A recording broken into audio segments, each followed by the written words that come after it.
welcome. We're back on the next video. Alright, so we have finished the Kingdom of Weird last session, and we will start on book number 3 of the Blood Sword series, The Demon's Claw, written by Dave Morris and Dave Morris alone. The previous two books were written by Dave Morris and Oliver Johnson. This one has been written by Dave Morris alone because Oliver Johnson had other projects at the same time, if I'm not mistaken, by the blog which I've read about this. Alright, so we are all set. The new map is here. We can start the introduction, and we have a revived fighter with us with the axe of Ericlos, which is always nice. Alright, let's start the narration after that noise. More than 2 years have passed since your adventures in the Kingdom of Weird. All players who were suffering from wounds at the end of Book 2 can now restore their endurance scores to normal. Done. Any player who had lost his or her armor or weaponry has managed to replace it in the interim. This includes arrows in the case of a sage or a trickster. So basically, you can respawn your arrows, which was already done. That's nice. Already done for me. By the way, Trickster, you can also have another sword if you want, because if I'm not mistaken, you took the warrior sword, but you can replenish your own as well. No, I'm good with one sword. I know, but just in case we lose a weapon, won't that be useful? No. Okay. The trickster wants to kill people barehanded if he ever loses his sword. You also Such is the way of the trickster. We also have two special items: the hilt and scabbard of the fragmented sword of life, the weapon known in popular folklore as the blood sword. You can pass these from one player to another in a multiplayer party, but you must never discard either of them. If at any point in this adventure you lose either the hilt or the scabbard, in other words, if they are lost to the whole party, turn to 475. Their enchantment is all that now protects you from the last of the true Magi, who constantly seek to prevent you from finding the third and final fragment, the blade. If you can locate the blade, then you will be able to make the blood sword whole again. Its power is the only thing the true Magi fear. It is to find the blade that you have roamed the world these wearying years. In the north, you met a wise woman who told you the blade was somewhere in Outremer, the Crusader lands. So, Outremer, about that place. Now your quest has brought you to the southern outpost of Coradian civilization, the city of Crescentium, which is just here. Alright, 269. Alright, so Crescentium, the first city taken by the Coradian armies in the Crusade. It is a mighty port protected by fortified walls like the flanks of a great armored dragon. It is from here that the first Crusaders launched the wars against the heathen Tahashim, and it is still the greatest port of all Outremer. Jeweled minarets shimmer in the dusty haze of late afternoon sunlight as you sail into the magnificent harbor and slide in among the vessels at the quay. The scent of exotic spices, incense and hashish fills the air as you step ashore, only to be instantly surrounded by crowds of swarthy beggars vying for one another for your charity. You have no charity to spare for men who choose to live like parasites. With a snarl of distaste, you shoulder them aside and start up a steep alleyway leading to the Palatine area. There you find the Hall of Records and register your arrival in the city before going to find lodging for the night. Where will you stay? Each player has his or her own contacts here in Crescentium, and in a multiplayer group you must agree whose contacts you make use of. So, if the enchanter wants to suggest a place to stay, turn to 165. If the sage would like to suggest somewhere, turn to 482. If you consider the warrior's suggestion, turn to 20. And if you would like to look up one of the dubious acquaintances that the trickster has made in his time, turn to 441. I'm all for dubious. Okay, so the sage wants the dubious contacts of the trickster. What about the trickster? I vote for the enchanter. Okay. What about you, warrior? I will vote for the enchanter. Okay, so 2 votes for the enchanter. How about the dubious encounter? So, let's just say that in my only experience with that book, I chosen the warrior suggestion, which was to try and reside within the Crusader fortress, and it did not go well. So I'm really happy that some people chose another choice. So let's see. Okay, so the enchanter will suggest his place to stay. 165.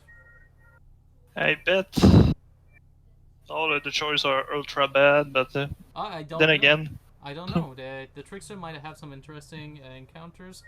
I just tested the warriors, so I don't know about any of the other options. At least it's gonna be something new for you. Okay, Yeah. so enchanter. Yeah, I've heard of Psyche, the sorceress, a noted practitioner of the arcane arts who live in a villa at the outskirts of Crescentium. You're not aware of ever having met her personally, but you have some mutual acquaintances. Possibly she could welcome you, possibly not. There is an unstated tradition of hospitality amongst wizards, but it is not observed by all. So, if other players, if any, do not object to calling on Psyche, turn to 345. If no agreement can be reached, turn back to 269 and consider the alternatives. So, do we want to reside in the... do we want to try and beg for asylum for that Psyche sorceress? I still vote for dubious encounters. Okay, so apparently the sage well, is we could look at each of the players' suggestion and then decide. Then, We could. except the warrior, because obviously my choice to go into a den of crusader who are anti-magic is not going to be the brightest of ideas. I'm just saying they're heavily Christian, thus heavily superstitious. Yeah. Yeah, I vote backtracking a little bit, and we can look at the trickster's path. Okay. Okay, so apparently the sage and trickster now wants to check the trickster path. So 441, let's see.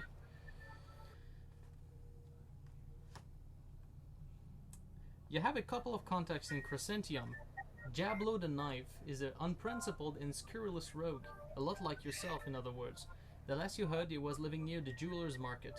You also once met a man called Legriston when you were in Baumersheim. He was selling berths on crusader ships and had planned to settle in Crescentium as a spice dealer. So you have the choice of paying Jablo a visit or trying Legriston, or we can go back to 269 and check again. You want to check my suggestion? I'm pretty sure it will be boring, but Let's check it. Yeah, might as well check it, and we can make a decision between all three. Because Yeah. I bet the thief will try to steal our stuff. Maybe, we don't know. he's a trickster. He's not a thief. It's different. So the sage, Yeah, we can go to 482 to check as choice. So 482. Okay. You recall Emeritus of Quadrille, who was an acolyte at the Monastery of Illumination at the same time you were there. After completing his studies, Emeritus became a friar and went on a pilgrimage to the holy city of Ibrahim. You later heard that he settled in Crescentium and started practicing as a leech, that is, a physician. You feel sure he would welcome you with open arms, as the two of you were firm friends. So we got the choice of a sorceress, which my enchanter only heard of, a known thief, a converted spice merchant, or a healer.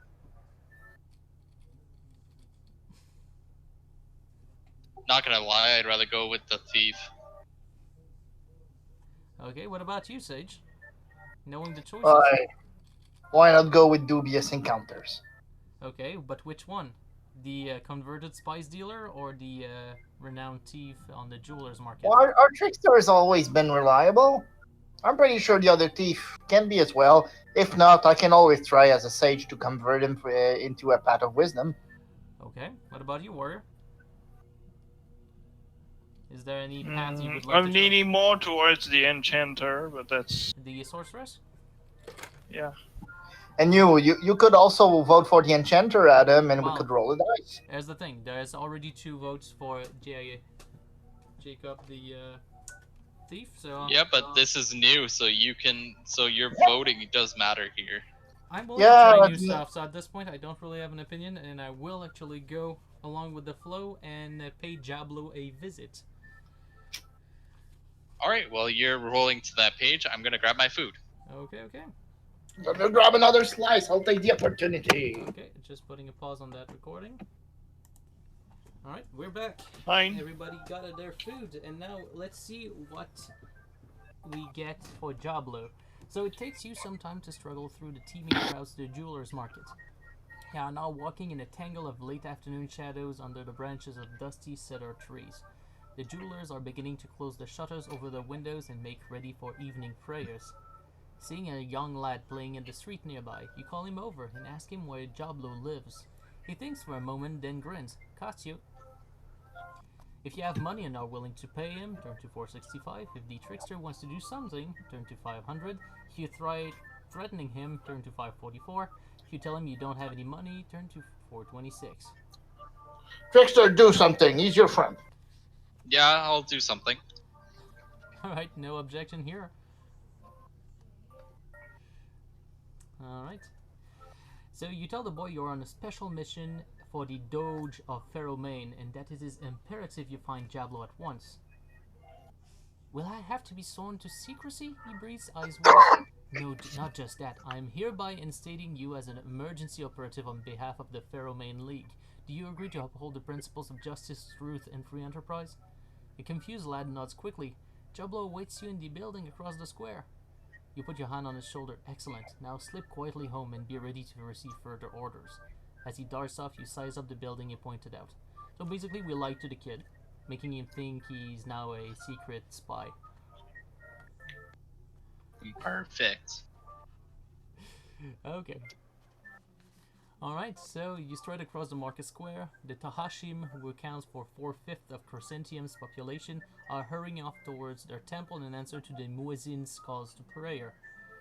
The crowds are thus thinning out, and now that the dry, stifling heat of the day is giving way to the cool of evening, you feel more relaxed. You enter the building the boy pointed out. Jauntily, you race up the stairs to the first landing and rap on Jablo's door. Turn to 216. 216. An old Tahashim man opens the door a crack and looks you over the fading sunlight that is streaming through the decorative casement. Jablo, he says, and when you nod, next floor. You sigh and climb another flight of stairs. No one answers this door when you knock. So, will you try the door or wait for Jablo to return? Let's wait. Okay, Sage counsels patience. What about you, Trickster? I'm good for waiting. Okay, you're good for waiting. What about you, Warrior? Patience is the virtue. Let's wait.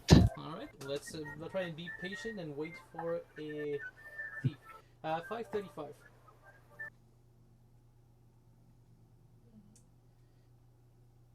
You settle down on the stairs to wait for Jablo. The call to prayer finally stops ringing out across the city.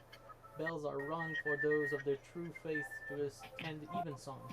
The last rays of the dying day drain from the stairwell, leaving you in darkness. After a while, silvery moonlight picks out the details of the decorative screen across the window.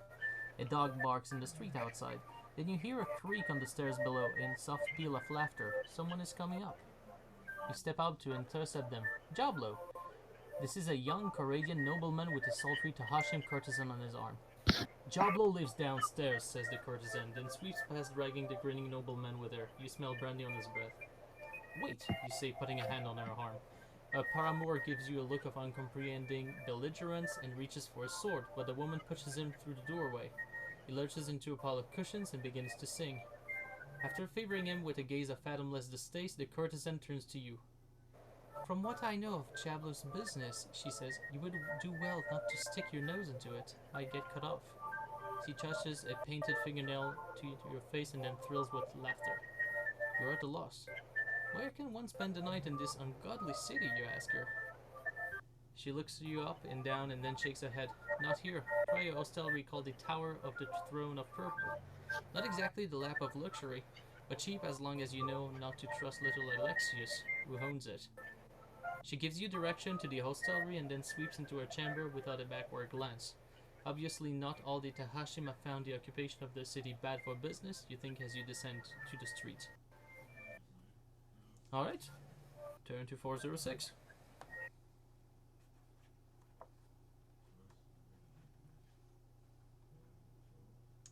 You find the large purple lacquered door of the hostelry and push it open. Inside, a number of longshoremen are squatting around a gaming board throwing dice. Beyond them, a grey-robed man hovers like a giant moth in the light of a yellow lantern.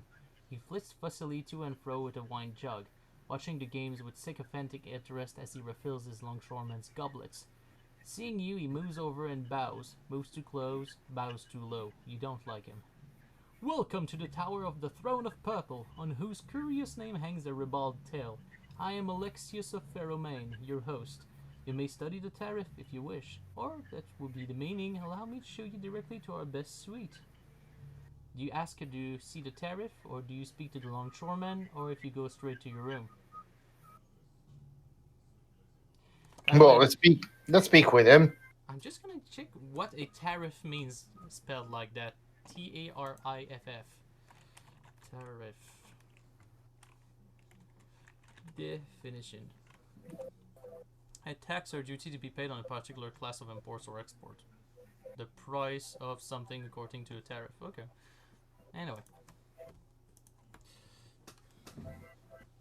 So, going back, so we have three choices.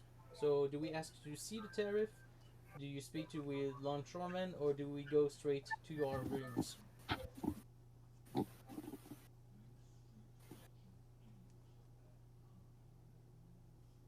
I'm asking. I still say we speak with him. With who? There's only one choice to speak to people, and the two those are for the longshoremen. But the turret, was it called? Something like that? The tariff is just to ask to see the price for the hostelry. I think we should ask about the tariff just to make sure that we can afford it. Yeah, sure. Yeah, seems like a good idea. Alright, let's see. Number 10. The tariff is written in Jatan script, says Alexius, indicating a slate hanging on the wall. A whimsical custom in these parts, intended to lend a trait of exoticism in calligraphic style to the hostelry, but allow me to translate. Each bed is priced at 2 gold pieces, with a further 1 gold piece for meals each day. If a sage is in party, he or she should turn to Theory 31. Well, we have a sage in our party, which probably knows Jasant. And yes, you can read Jasant, so you know that Alexius is misquoting the tariff. You also know why. Under Outremer law, the written and displayed rate for hostelry room is what one must pay. The legal system you are more used to has a feudal basis, where verbal arrangements are binding, but here in Crescentium it is the Coradian financiers who call the tune, and a contract must be in writing to be enforceable and by law. The rate displayed on the tariff for an individual chamber is much higher than Alexius claimed, and that is the rate you would have to pay if you accepted a room. The rates prescribed here are 3 times what you say, you point out to Alexius. The tariff also mentions an all-in rate of 1 gold piece per night for a pallet in the dormitory, and you did not translate that at all. So 344. Alexius shuffles his feet and seems unable to look you in the eye. You have identified a basic verity, he says at last. In truth, my wife wrote the tariff for me and I cannot read at all. I'm shamed. Normally I quote the room rates from memory, but I forgot that we put our prices up only this morning. The best deal I can now offer is for a bed in the dormitory at the back. For this and a nourishing meal, we charge only 1 gold piece per person. If the warrior is here, he or she should turn to 585. That's not even a choice, by the way. It's if he's here, we should turn there. Let's feel... That seems interesting. 585. I'll beat your sense out of you. Give it up for free. You nostrils flare as you lower your face with inches of Alexius's. Because of your mistake, you say with a low growl of menace, I suggest you now waive the fee altogether. Of course, replied Alexius, eyes widening. You must stay here free of charge. I would not consider anything else. My error was already inconvenienced you enough. So we basically bully the guy with the mistake. To get True us free heroes, lodging. bullying until we get what we want for free. That's nice. We threaten a mage to slice open his carpet if he doesn't give us the word. We threaten a lying stellar to get a free lodging. Great. Heroes of the century. Alexius leads you into a dormitory at the back of the hostel. You glance along the rows of beds, which contain an unappealing selection of society's most unsavory dregs: unwashed pilgrims, crippled soldiers, drunken street hawkers, and indigent wanderers. The Tahashim sailor sits on the edge of his bed, puffing at a pipe stuffed with some noxious weed and watching you with glazed eyes. A guest who lacked perceptive judgment might call this a poor hostelry, says Alexius with forced good humor. A person bereft of all sense might call this a hovel. But see, the sheets are clean, the bedding firm and free of lice. The pitcher of water here is fresh. If you have any needs in the course of the night, my wife and I are at your beck and call. He has retreated to the door by this time. With a final bow, he bids you good night and is gone. So, do we strike up a conversation with the old sailor, or do we just want to get to sleep? No, let's go for a conversation, right? Yeah, I think a conversation with the old sailor would be a good idea. Sounds good, warrior? Yes. Alright. His conversation is listless at first, but he gradually becomes more animated as he relates his story. I was once in a ship bound for the port of Shamir. On board, along with our usual cargo of sandalwood, silk, and ebony, we had a passenger, a learned sage from the land of Yamato. When he came aboard, he brought with him a very large crate, which was placed in the hold. I began to wonder what he had in his crate, and at last my curiosity got the better of my judgment. I stole down into the hold by night when I was supposed to be on lookout, and taking up a belaying pin, I broke the crate open. Within I found a statue, the statue of a horse, made of ivory and ebony. Even as I inspected this marvel, a sickening lurch threw me on one side, and I heard the timbers on the ship being split into brittle twigs.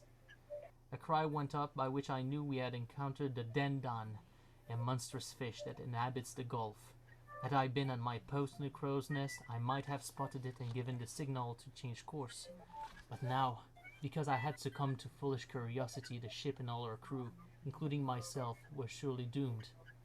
The sailor puffs at his pipe and watches you from under half-closed eyelids. What will you say? Continue this wondrous tale. How did you escape death by drowning? Or, a nonsensical tapestry of lies from start to finish. Surely you are not now waiting for payment to continue this absurd yarn. Or, never mind the story of your insignificant life. What do you know of the blood sword? Let him continue his tale. It's interesting. I want to know how he survived drowning. I wonder Dude, what what we the- would. I wonder what we would be to just be telling stranger. What do you know of the blood sword? What do you know of the blood sword? What do you know of the blood sword? Yeah, that seems like kind of a bad idea, but we never know with this kind of book. I don't know. At this point, I would ask him to continue his tale. Yeah, I agree me with too. the continuing of the tale. All right. We've been bullied. We've bullied enough people today. As you value what a poor wretch like me can tell you, cries the sailor with sudden passion, give alms from the love of God. I have no belonging left in this world. He pauses and then adds, for the sake of accuracy, save for these ragged clothes, my trusty pipe, and an ounce of ampweed. So at this point, he's asking us money to continue the story. So do we allow to give in one or more gold pieces, or do we refuse to give him anything? Refuse to give him any of my gold. Well, I can spare 1 gold. Alright, what about you, warrior? Do you want to pay for the story, or you're not? It's been. I can pay for the story. So how much? You get to decide, basically. Oh, it's It says 3. 1 or more. So at this point, if you pay 3, the sage pays 1. I will add 1 to that. So we'll. The guy was a hobo. Now he's rich. Well, he has 5 gold pieces now. Which is more than what we would have paid for the lodging of this dormitory. What I said, he's rich. Alright. comes back to his wife and he's like, "Look, I bought you a necklace with diamonds." All right, 557. Let's see if paying more actually gives us something. 557. He pockets the money you have given him, nodding happily. The ship was tossed to and fro across the waves by the monstrous fish, he continues, and I was flung into a corner of the hold. As I picked myself up, I beheld the Yamatese sage carrying down the ladder. He did not see me, but when he saw that his crate was broken open, he gave a deep groan. However, when he discovered the horse of ivory and ebony to be intact, he became quite cheerful, not at all the matter of who one would think he's about to die. Giving thanks to the idols on his homeland, he mounted the horse and touched the peg on the saddle. Immediately, and I implore God to strike me blind and dumb if I lie, the horse rose up into the air with the infidel sage on its back. Suddenly the sailor rolls his eyes up and gurgles incomprehensively. Has God's curse struck him so quickly for his lies? Seeing this thought in your eyes, he burst off laughing. Forgive me, he says between chuckles. No tale, however, grim is complete without a comedic interlude. To return to the events on the ship, however, I, seeing that the infidel intended to escape the wreck on his flying horse, ran towards before he could gain altitude and dashed out his brain with the belaying pin. By now the dandan was beginning to chew the timbers with his mighty jaws. I could hear the screams of my comrades as they were ripped by his teeth or cast off the deck into the sea. I lost no time in clambering onto the horse's back and pressing the peg on his saddle. The horse rose up and up with me on it, out of the hold and into the sky. Far below, it seemed that a goldfish was nibbling at a paper toy. Then the infidel appeared on the shattered deck. He was a mere ant from my lowly perspective. I heard his voice as clearly as the thunder. First he commanded the dandan to retreat with the four words, "Hui Yu Yang, Hui Yu Yang," he said, and it sank beneath the waves. He looked up towards me and I peered down at him. I could see that my blow had sorely wounded him, and he has used his magic on the dandan too late.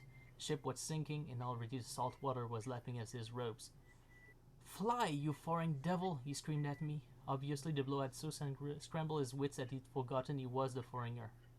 "Fly," he said, "you will not escape my curse, which is that your wife will do you a worse wrong than infidelity, and that your sons will do you a worse wrong than ingratitude." The sailor pauses. The sea swallowed him up then, so if the curse has further stipulation, I do not know them. However, flying on.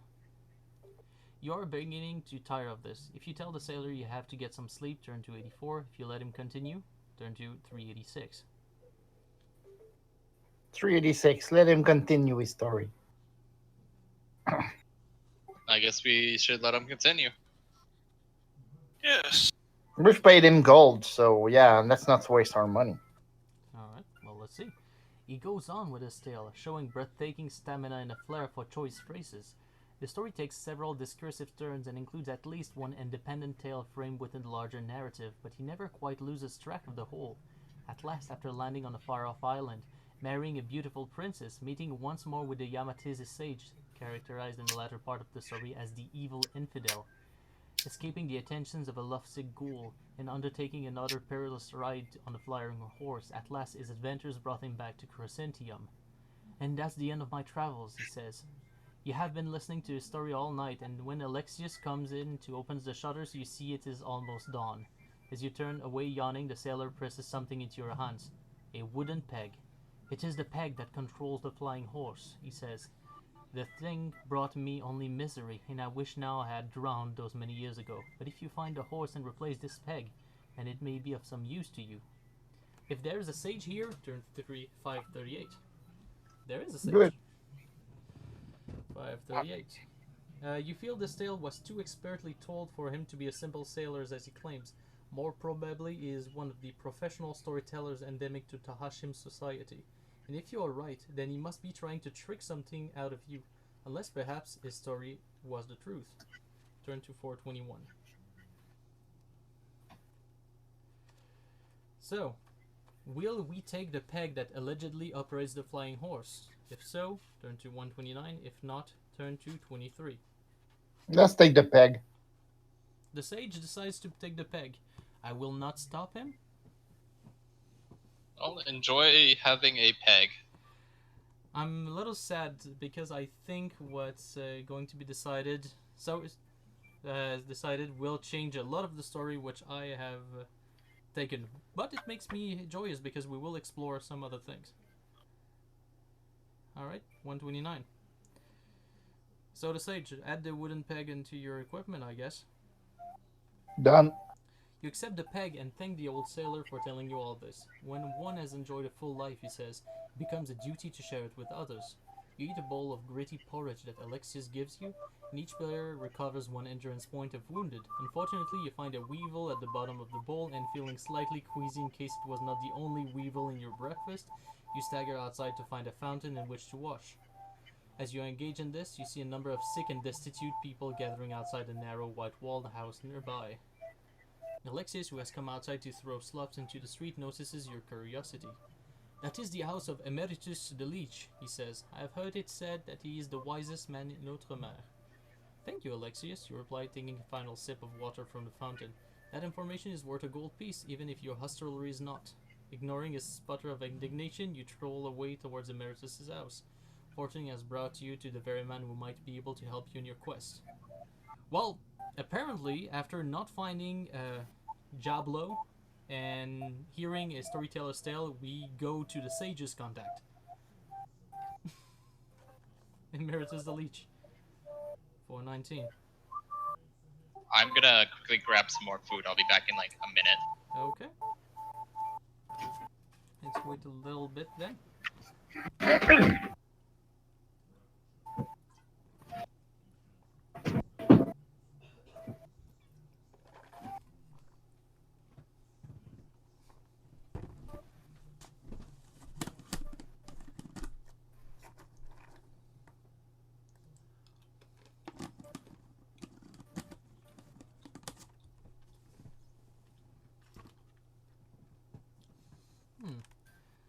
A wooden peg, I'm wondering.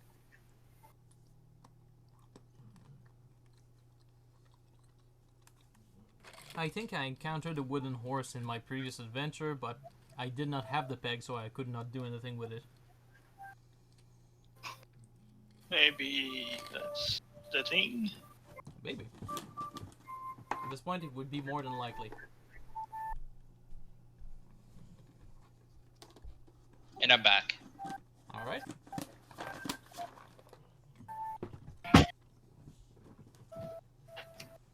So let's turn to 419.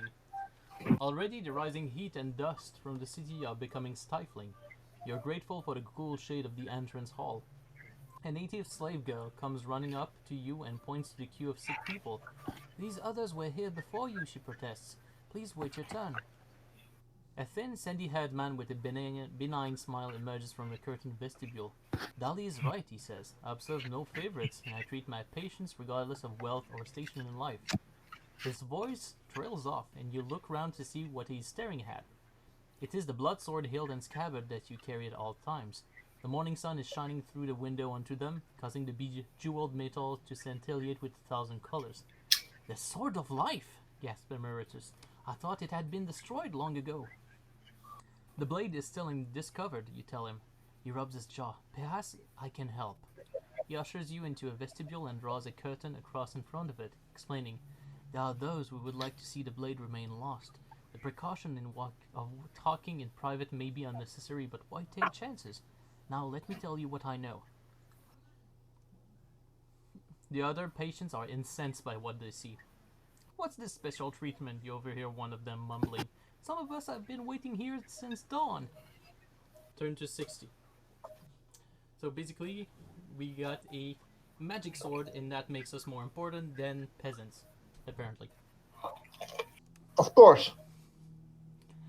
Alright, as you may have heard it told, says Emeritus, in the very earliest days of the world, there was no way for the living and the dead to tell one another apart. Between life and death, there was not the absolute line that exists today, but only a kind of inconstant blur. Eventually, this became intolerable, so the Archangel Abdiel was sent down to Earth and cut apart the place for the living from the place for the dead. He created 2 icons in this parting, 2 great swords of power.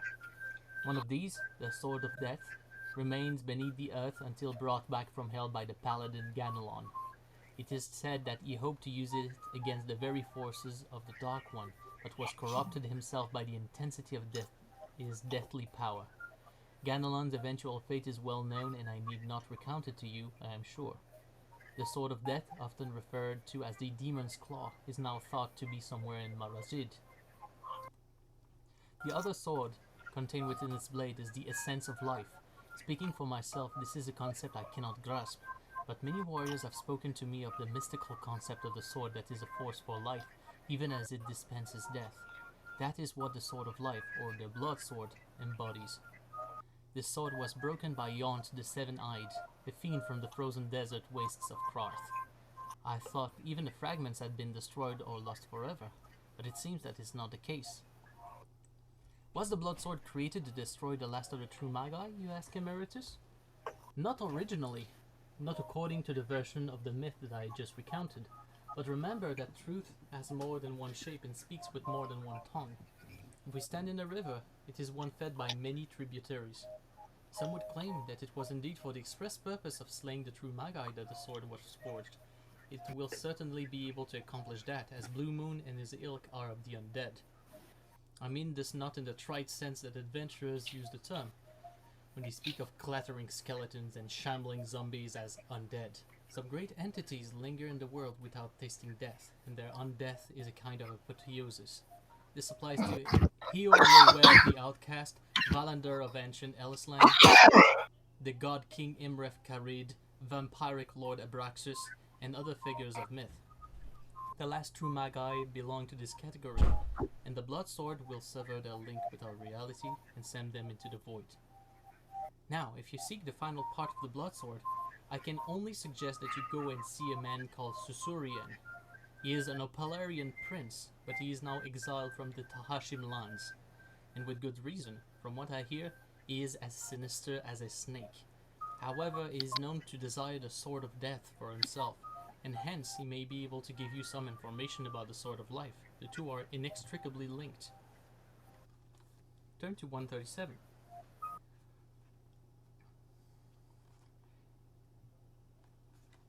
So if any players wishes to buy equipment, Emeritus can send his servants out shopping for you. If you ask him to do this, turn to 578. If you are ready to continue your quest, go to 186. Do we want to go shopping, guys? Sure. You may find healing items and such. Maybe that. Another quiver. Maybe. 578. Let's see.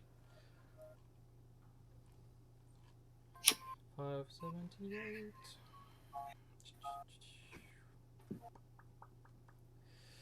Alright, you can obtain the following items if you have the money to pay for them.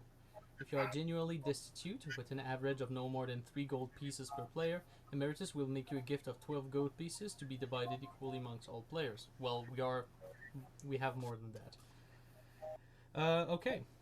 So, Sage, if you want to purchase a quiver with 6 arrows, you can purchase one at 2 gold pieces. For one quiver with 6 arrows? Yes, absolutely. How many quivers does he sell? You can buy as much as you can, but let me just state what else he sells. We can also purchase chainmails, which provide armor rating of 3 for 30 gold pieces, if we want. 30? 30, yes. I'm not that rich. I'm not that rich either. I'll go with the quivers. What also can be purchased would be ring mails or silver mail for armor rating of 2, quarterstaffs, swords, bows, and 2 week ration for 2 gold pieces. I will myself purchase 1 week ration for 2 gold pieces just in case.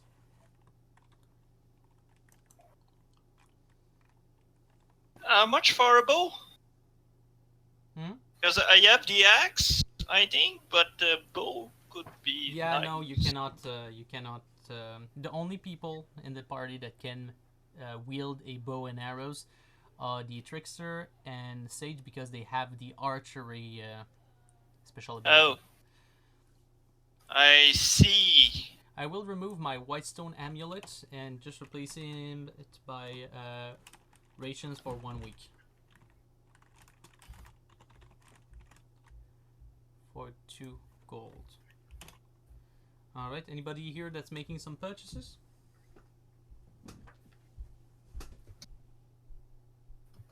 I will buy a set of rations as well for the 2 gold pieces. Do you want more arrows as well? I do not. Okay. What about you, warrior? Anything that you found interesting? Ration for 1 week. Is 2 that? weeks, 2 gold pieces. Yeah.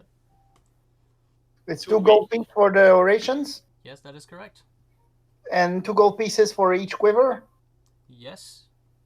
Good. So I'll get 2 quivers and 1 week of rations additionally. So now I have 3 quivers. So I did ditch my cloak and my gloves. Okay.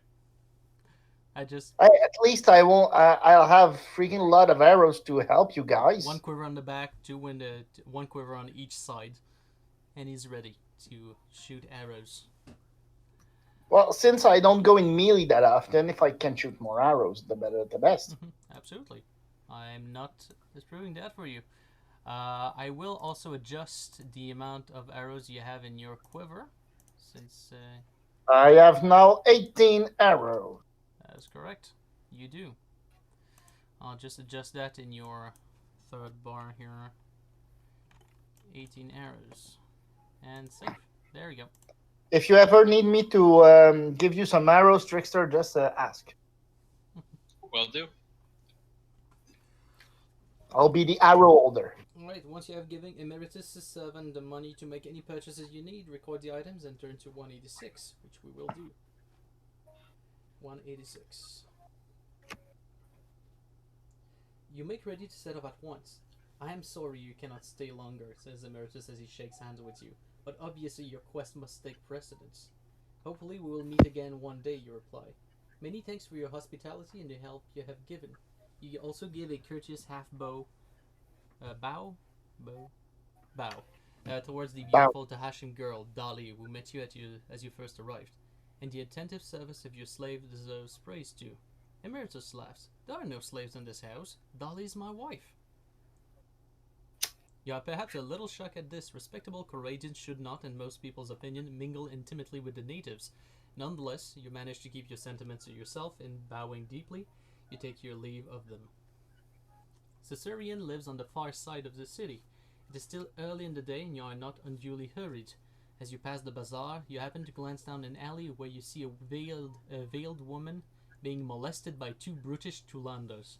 Do we intervene or do we pass by without getting Kill them. involved? Kill them. So apparently the sage wants to get involved.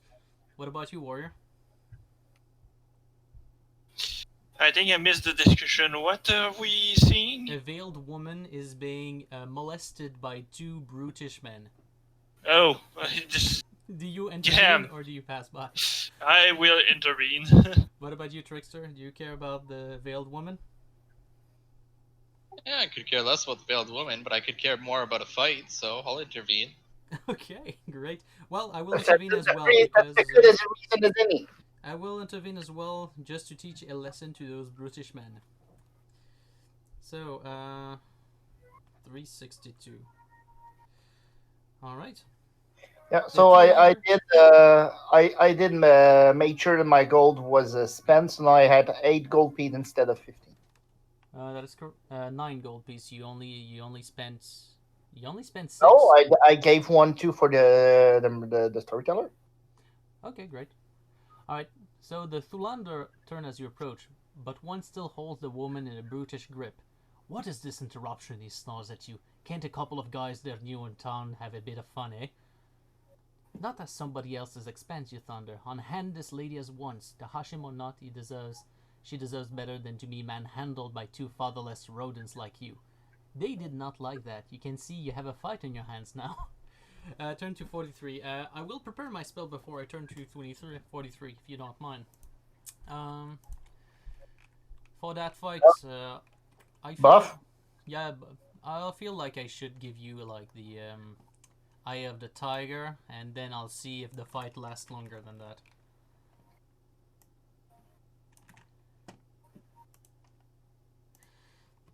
Alright, my spell is now prepared. I'm now ready to turn to 43, and we will be able to start the fight. Oh yeah. Trickster, I have a question. Shouldn't you have your arrow count with your life bar? I do on my screen.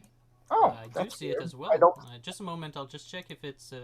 Okay, no, the bar number 3 was not visible for everyone. Allow me to remedy that. Save changes, and it's done. Good. As for the two landers, which are the two British men's, are the stats. Well, they wear great axes across their backs, but in the confines of the narrow alley, they choose instead to draw the short swords that hang at their belts. You just diced meat now, says one nastily. Hrodgar's telling me like it is, says the other, nodding. They advance. The two landers have a fighting prowess of 8. They deal 2d6 plus 1 damage per blow. Impressive. It is impressive, but they do as much damage as the warrior does currently, which is good. They have a psychic efficiency of 6, an awareness of 7, they have 0 armor rating, and they have each 30 endurance. Which is impressive, to say the least. How much are there? No armor at all. But they How have, much are there? How much enemies? there are 2. 2 brutish Manageable. men. It is Manageable. So I'll just switch to the battle maps. Now that I've taken. Alright, we'll just bring back the warrior. There we go. I am alive.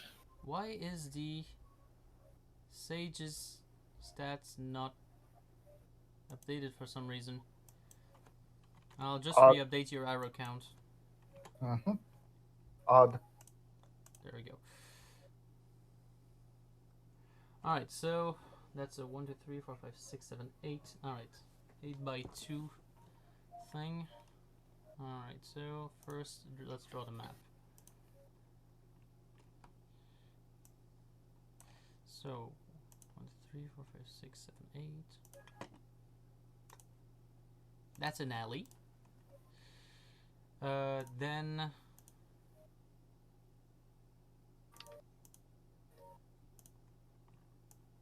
you can see that is the flea zone. As far as your position is, the warrior is... Oh no! Not that. I don't want that. Shoo, go away. There we go. The warrior is here. Trickster will be here. The sage will be here. No, the sage is actually down there. The enchanter is here. And I took a mistake. We are all one square that way. There we go. Then we have the two Thulanders, which are facing you. One on the warrior, one on the trickster. So fairly simple combat. I will just reveal their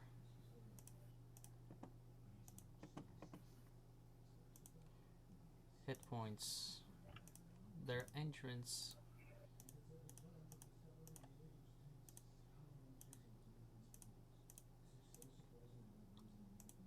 Alright, down are revealed. Now the turn order. Now that we've increased level, I think some of us have different awareness scores. Could you check your character sheet just to tell me your character score, please? It's 7 for me now. Oh. What about you, warrior? Sorry, I was yawning. I'm 7. Okay, so I'm the only one with 6 remaining awareness. Yes. So let me check to be sure. Your mind is too busy thinking about Yes. spells.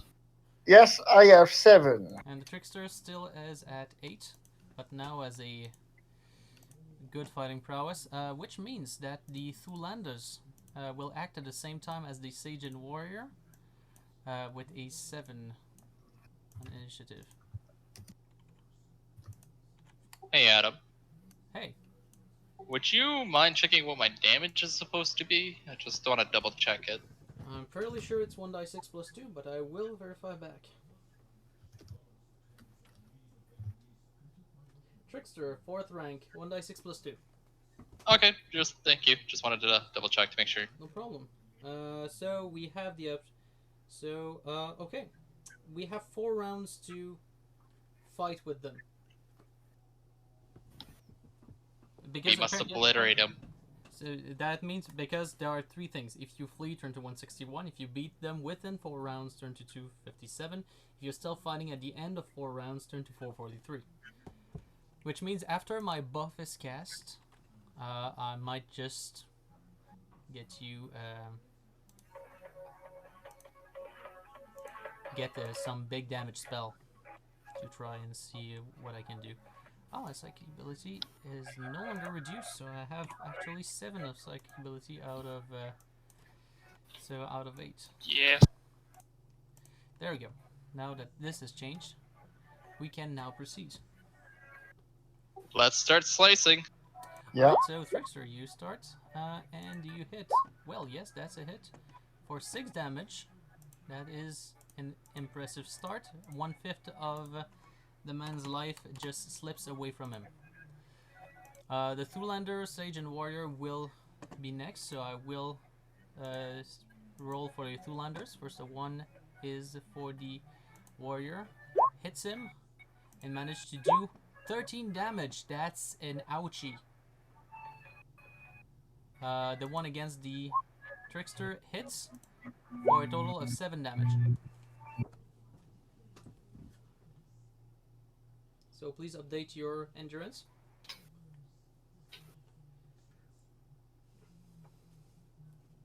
Alright, so Sage and Warrior, it is your turn. Shooting an arrow at the one that was injured by the Trickster. Alright, so you want to finish one as quickly as you can. Which is not a bad strategy, but you do miss. Yeah. So you remove 1 arrow, and Warrior, your turn. Sorry about that. That's a hit. I no longer remember. It's 1 die. See, it's 2 dice plus 1 now that you've increased your level. Yeah. Oh, I see. With the Axe of Heracloss, that's how much you do. That's a 10 damage, which is impressive. Again. Yeah. Yep. Alright, my turn. Let's see if I can manage to cast my spell. It's a 2nd level spell, which means I need a 5 or less in my roll. So Good I will luck. roll as the enchanter now. And no, that's not a 5 or less. It fizzles. Alright, Trickster, back to you. Alright, let's keep slicing. That's a hit. Good for you. That's a 3 damage. Less impressive than last time, but still damage. Still damage. So, I will attack for the Thulander. You, Warrior, Sage, you can basically attack at the same time. I don't much care. So, the first one against the Warrior misses, and the one against the Trickster misses. Well, that's an easy to settle round for them. The Sage will hit with a bow, inflicting 1 damage. Haha! Feel my arrow. Alright. The Warrior will hit, inflicting, this time, 4 damage. It's less impressive, but it still is damage. Alright. Well, we have to kill both of them In 4 rounds, yes. We are in the 2nd round right now, 2 turns. which I'm, no, well, I will try to buff you, let's see. Now I need 6 or less. That's a 7, a shame. Gosh darn it. Alright, well, you're fizzling away. I'm going to keep slicing. Alright, 3rd round. You still hit. Inflict 6 damage. That is very nice. Alright, the Thulander will try to still hack at you. So that's a miss for the one against the Warrior, and that's a hit for the Trickster, inflicting 10 additional damages. They hit hard. They do hit hard. How much health do you have left, Trickster? 13. Okay, not so bad. Yeah. Alright, Sage, you do hit, scoring an extra 3 damage against the... I'm doing what I can. Yep, Warrior. You I miss. think that's a miss. Yeah, I think too. Yeah. That's a What shame. happens after 4 rounds? I don't know. We'll have to go to the next paragraph. And this time, 7 or less are required for me to cast the spell. That's an 8. That game is teasing me right now. Alright, well, I'm going to try to do as much damage as possible. Alright, let's see. Sure. That's a hit. That's 4 damage. Technically, it counts as much damage as possible. The Thulander will attack once more. One time on the warrior, hitting for 6 damage. One on the trickster, missing.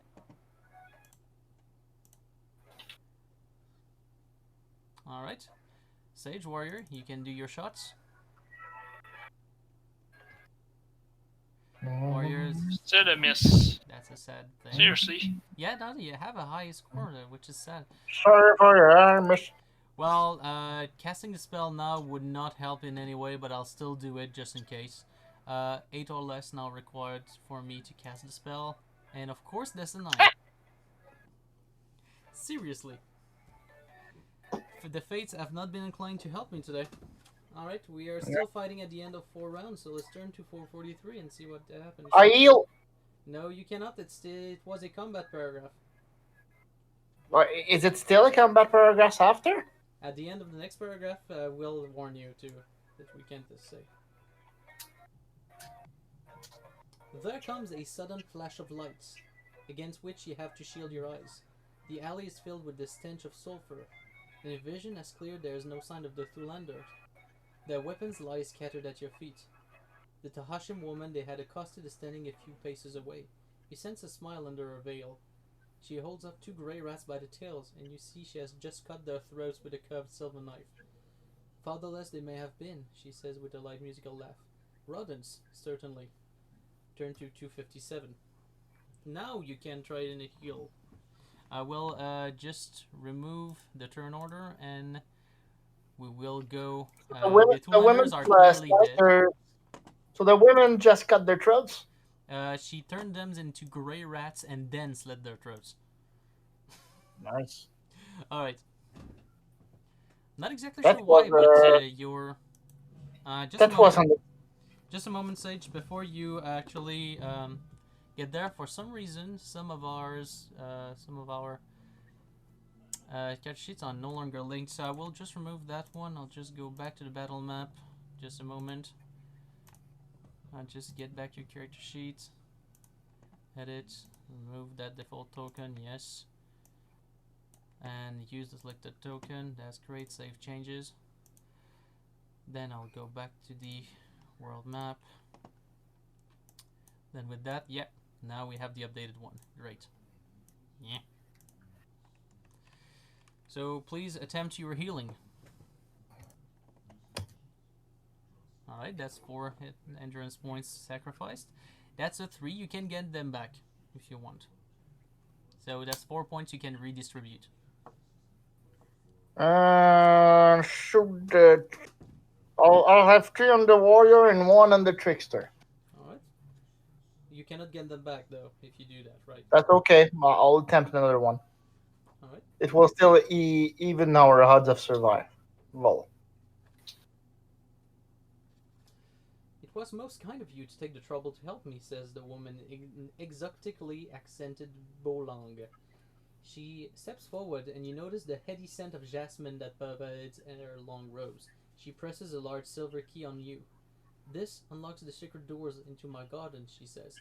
There are many ways there, all over the Tahashim world. These words may seem puzzling to you now, but if you are in need of a place to hide, then an ape will guide you to the scented garden of Fatima. Go with God. She bows, and slips past you, silent as silk.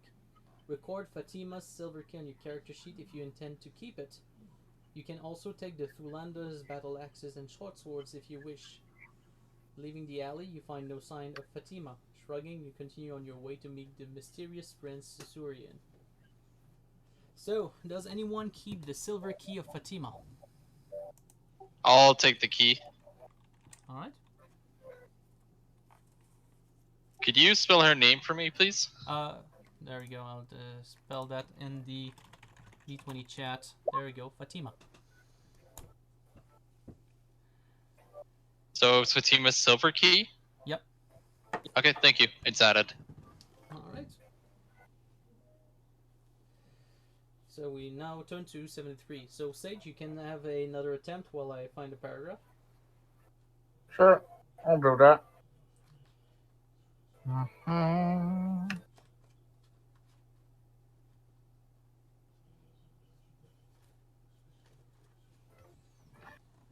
Alright, an extra 3 points are deducted, and you Yep. lose them. Yeah. You have been told that Sussurien lives in a room above a butcher's shop. You enter and look towards a stone slab where a bearded giant of a man is dismembering a carcass. His cleaver strikes the raw flesh with remorseless thwacks. As he sees you, his eyes betray no emotion, but the cleaver slips, striking the stone of the slab and giving a metallic shriek. The bearded man glowers at this chipped cleaver, then nods towards the stairs. Still no word has been spoken. You pass him and begin to ascend. After a few moments, you hear him start to hack at the meat of the slab once more. Turn to 283. So at this point, period. Another try if you want. Mhm.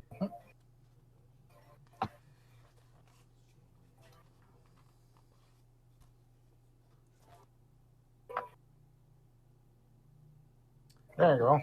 That is great, which means you get 4 times that amount, 12 endurance points, which you can redistribute. So you give yourself 10. There So, are 2 points left that you yeah, can. then 2 on the warrior. Okay. Thank you. The room you enter is plain. A man sits in a wooden chair by the window, drawing occasionally at a tall hookah that stands beside him. The odor of incense masks the charnel stench from the butcher's shop below. Prince Sussurien turns, his robes rustle, a crisp, silken sound. His chair creaks as he shifts his body to half face you. A limpid red gem glowers like a third eye from the center of his gold turban. His jewelry and gilt-decorated tunic glitter as they catch a shaft of morning sunlight. His stare is intense and unnerving.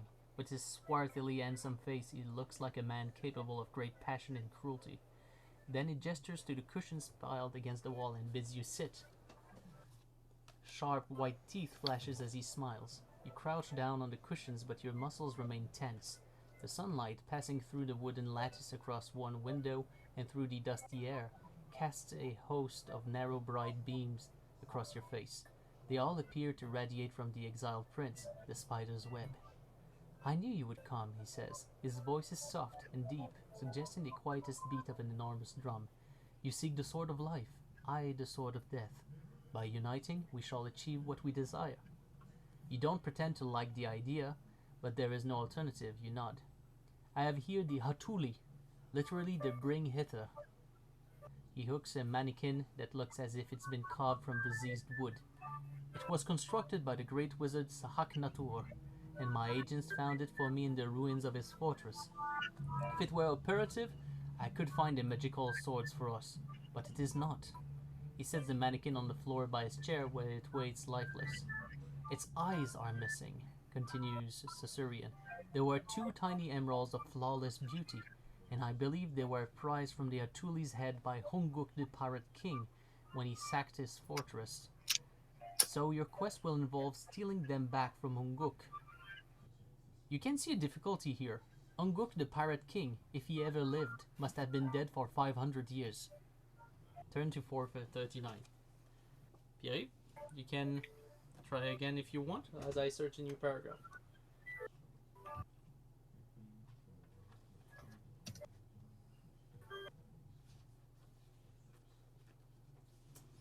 So you can redistribute that for those 4 points as you wish.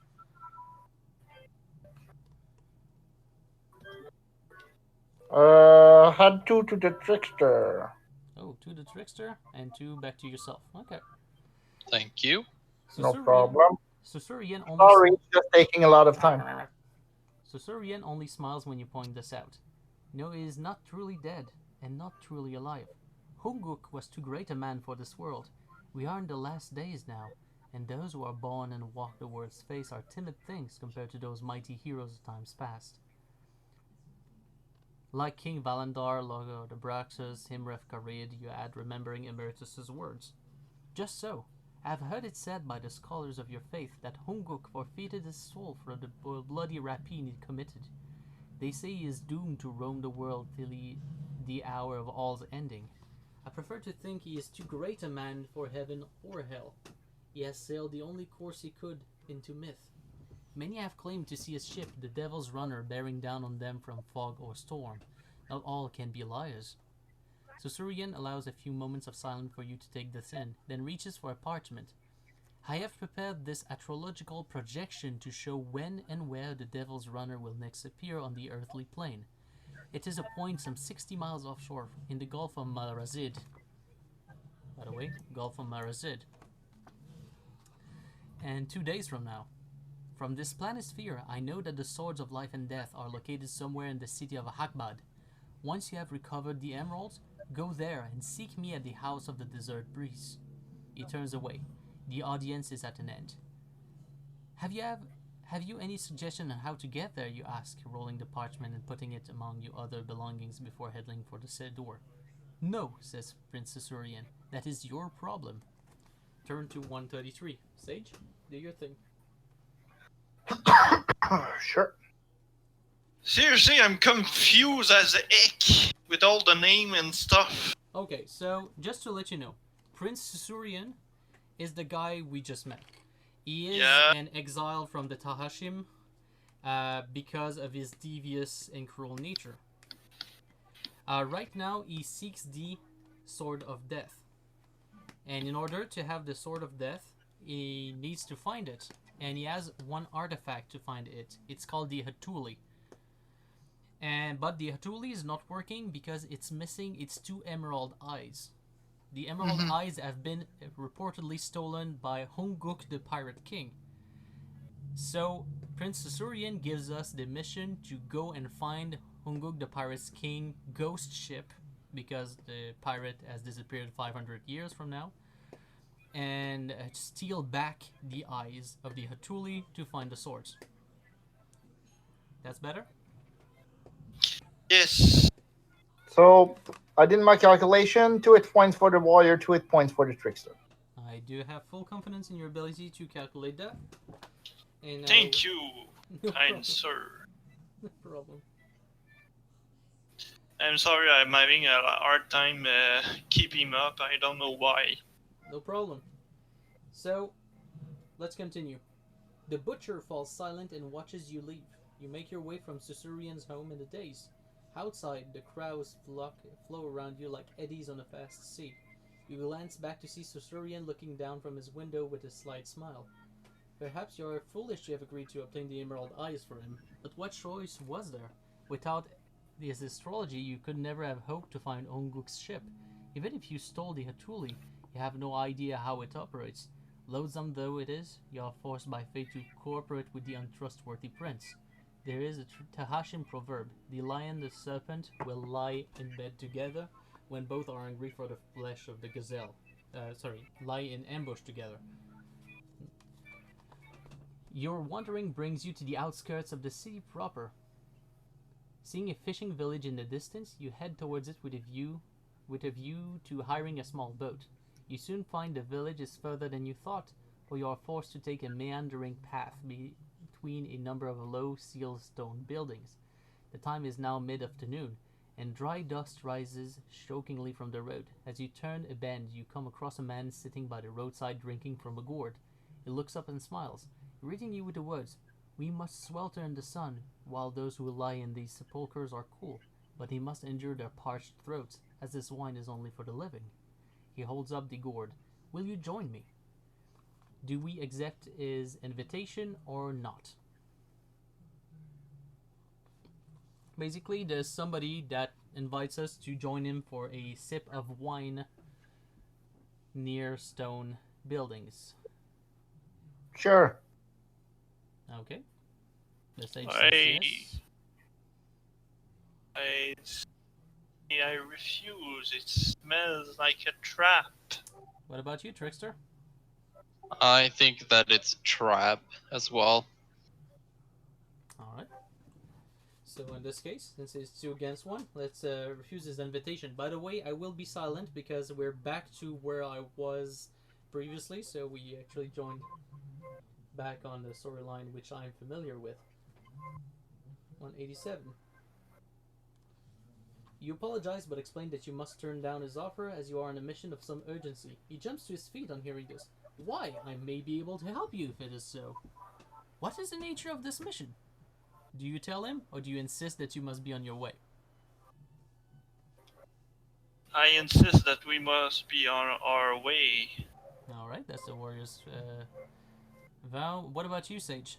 Do you tell him about your mission? If my compatriots are afraid and think there might be a scheming about, well, I will then refuse to say any other word. Okay. Not exactly sure what you would do with I have to steal emerald eyes from the ghost pirate ship, but okay. What about you, Trickster? Well, I mean, if we're not drinking, it doesn't seem like a bad idea to let somebody know, but it could still be a trap, so Alright. being on our way might be a better idea. So, what your vote is? To not tell him and we'll move on our way. Okay, let's see that.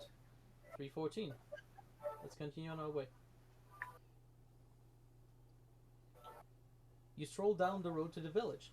You have barely passed the first cottage when you are surrounded by dozens of scrawny Tahashim children, brown as nuts, who pluck at your robes and screech at you to give them money. Do you give them a gold piece to quieten them down, or do you cuff them and send them packing? Oh, come on. I already spent 1 gold piece on a sailor. It's been enough generosity for today. No. Alright, so the sage will not be generous towards children. What about you, warrior?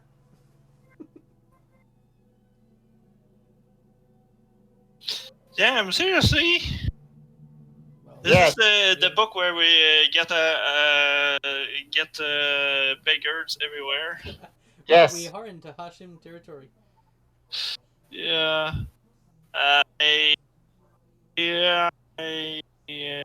Children saying. You're cutting down a little bit. I said, yeah, children's, eh? What about you, Trickster? Do you want to help street orphans? They might have been you at some point.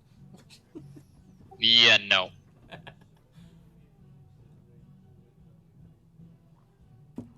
Alright, what about you, I warrior? give them a coin. You give them a coin? Yeah. Alright.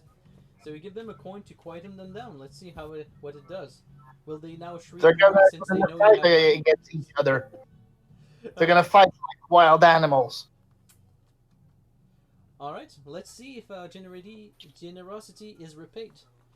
The nearest child takes the coin. The din of shouting immediately stops as they all stare in disbelief at the glittering gold. Now be off with you say, not unkindly. The silence lasts a few seconds more, then the whole crowd comes to life as one. They tear down the road, cheering, kicking off billows of dust as they go. You watch the child with the coin toss it up in the air, seeing his smile when the sunlight glances off at his fins. The Father of all sees your kindness and will ensure you are rewarded for it. You turn. Besides you stands an extremely old and gnarled Tahashim woman with a face roughly the shape of a turnip. Will you enter my home? She says. So do we accept the invitation of that old woman? Or do we decline, explaining that you must be on our way?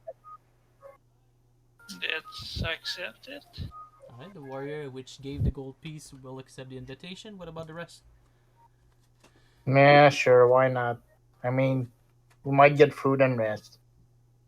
I mean, I'll follow in the warrior's steps. It was his choice to give the coin, his choice to go in. Alright, sounds logical.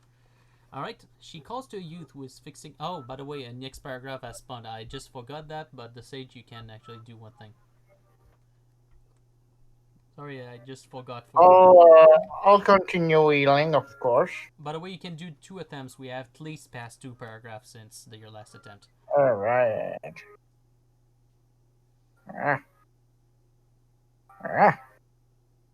So that means 6 hit points is redistributed.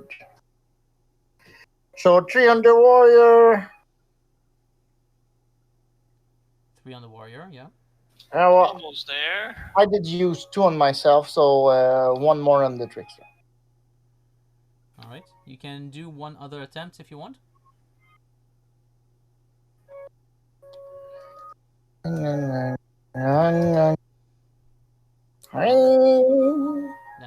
There's 3 back, but you decide where they go. 3 on the trickster. Ooh, that is generous. Yep. Well, I'm pretty well healthy enough to take on combat without worry. Alright. So the woman calls to a youth who is fixing nets, and he bounds over. This is my grandson, Ridak, she says. And this is my grandmother, Menira, says the youth. Ridak, will you prepare coffee for us? She asked. He nods and rushes off to comply. The young have such energy, she says, laughing. You enter their cottage, and Ridak hands you a large bowl of the bitter coffee that the Tahashim seems to drink almost constantly. As you look around the cottage, you are immediately struck by one thing in particular. In the center of the room stands an ebony and ivory horse, a life-size model. Oh, what a coincidence!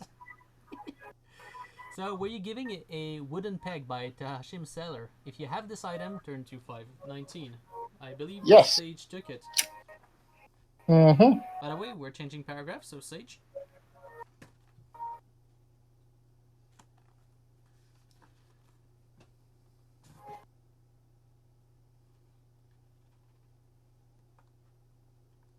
That's, again, you regain those 2 points back. Well, that's 3 points I think you spent, right? Go.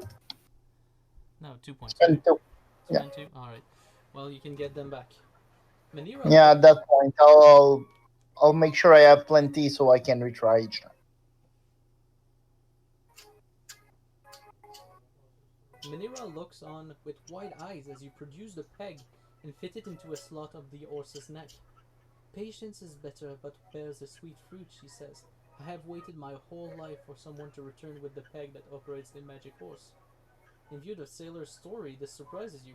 How long has the horse been here, then? You ask her.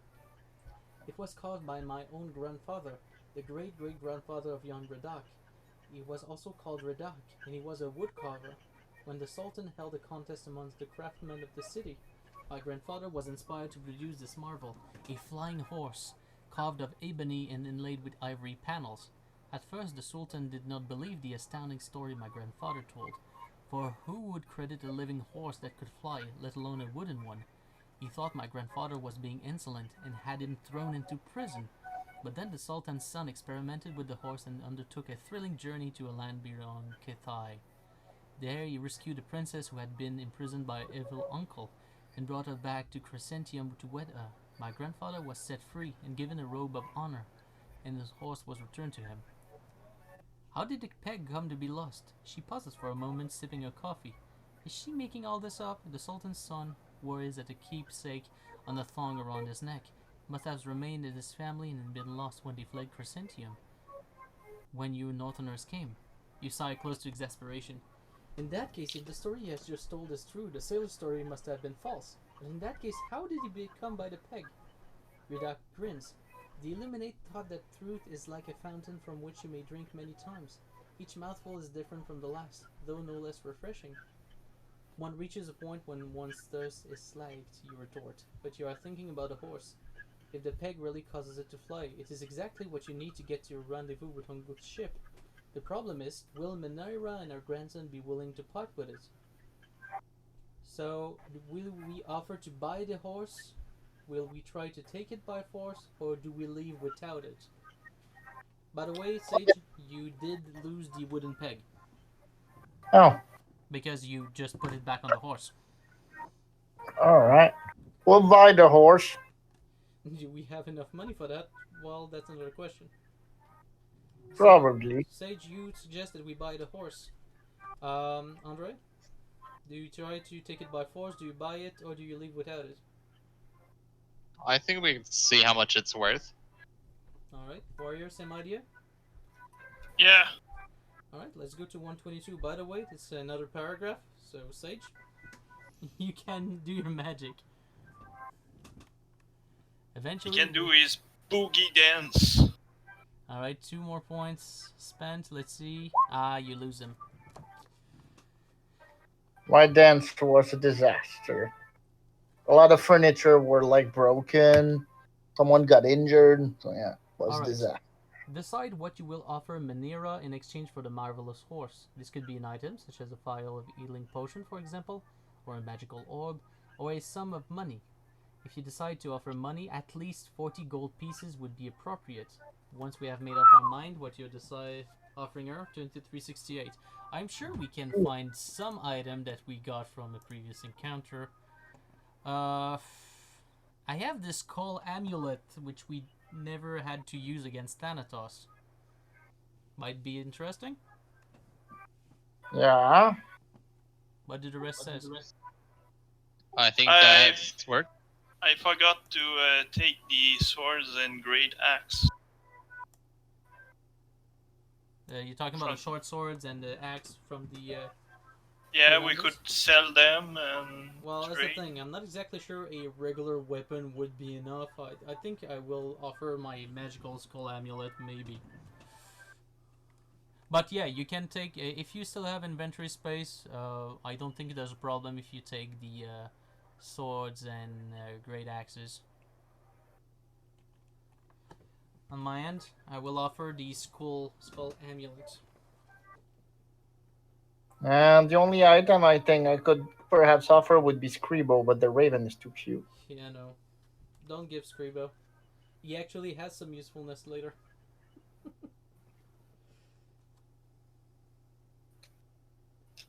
So we can trade or Well, we have to make up our mind of what we are offering. I'm offering my skull amulet. We could add to that offer, but I'm not exactly sure if it's useful. well, let's try with your skull amulet. Alright. Let's see if the offer is interesting. 368. By the way, I'm changing paragraphs, so Sage.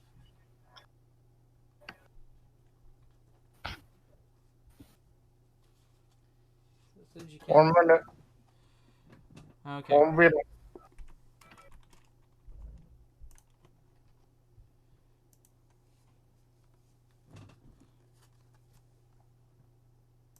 So decide to put on 2. Let's see if you manage to get some heal. Alright, you can recover 4.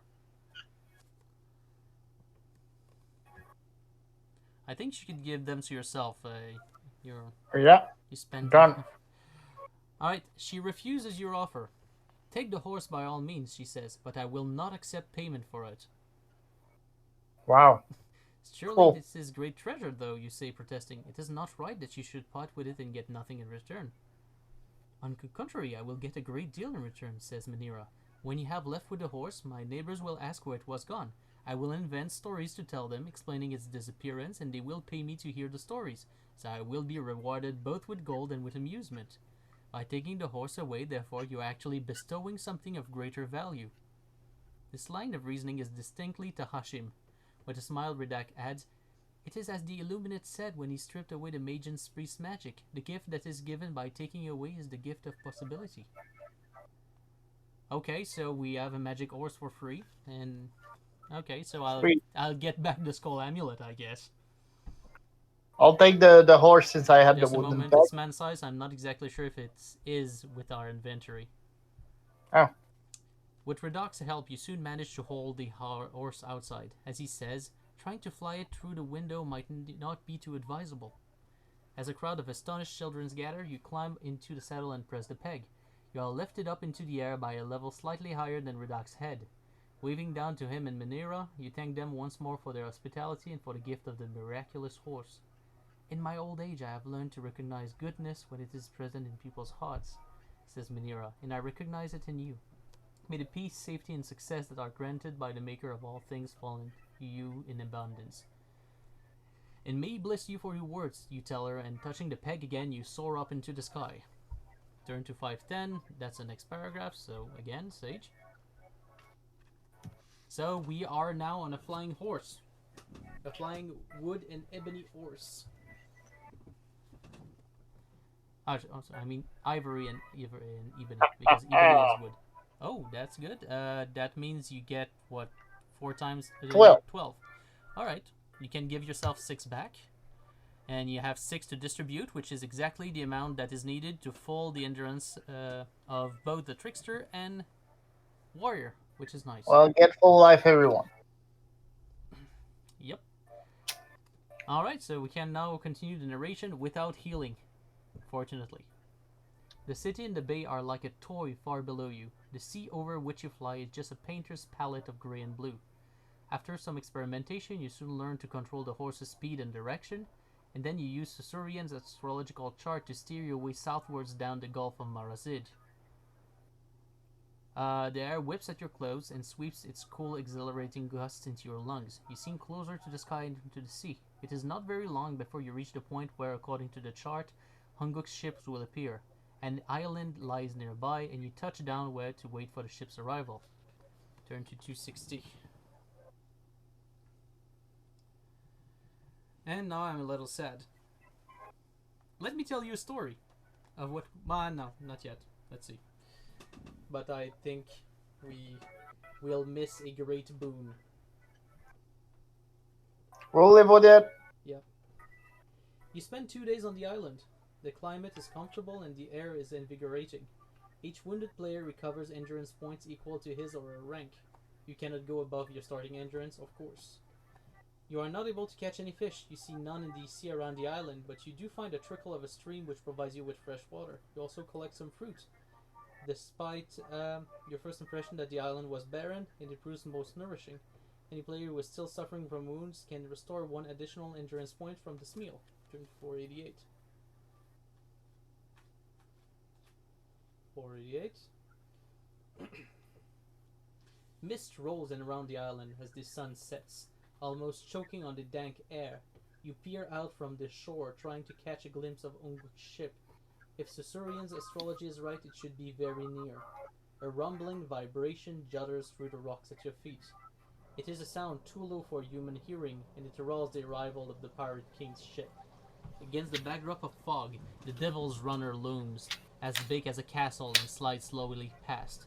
If you came on a flying horse, turn to 407. Well, we did come from a flying horse, so let's see. 407. You press the peg gently to maneuver the horse until you are hovering level with the ship's rail. A further series of twists sends you gliding rapidly forwards, a light on the deck. Turn to 374. So we won't have to swim on there. That's great. In its perpetual shroud of fog, the Devil's Runner seems to hang in a space between worlds. Dazed by a sense of disorientation and timelessness, you stare down from the rail. You can no longer make out the surface of the ocean, or even hear the waves lapping against the hull.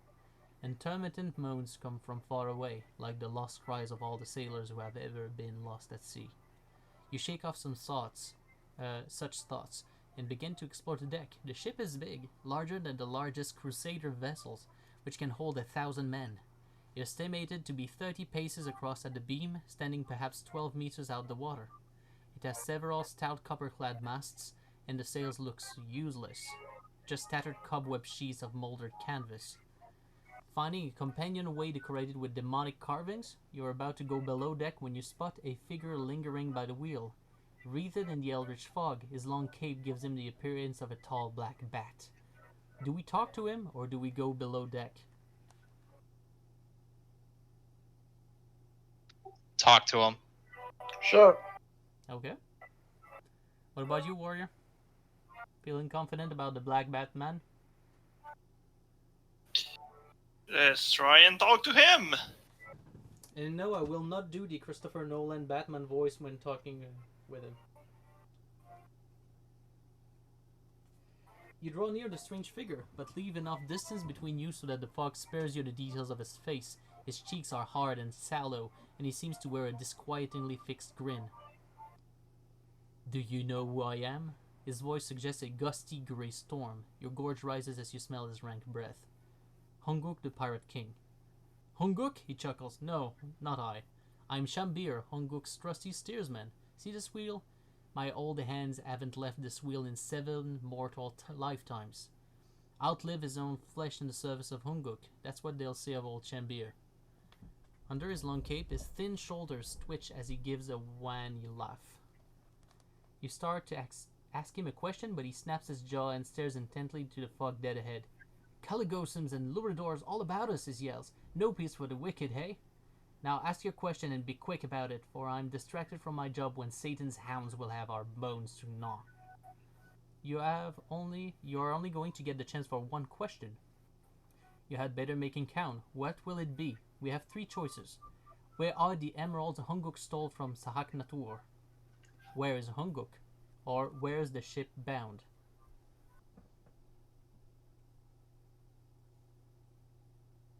Which question do we ask? Should we not ask where the captain is? Well, where is Hunguk is one of the questions. We could also ask where are the emeralds and where is the ship bound.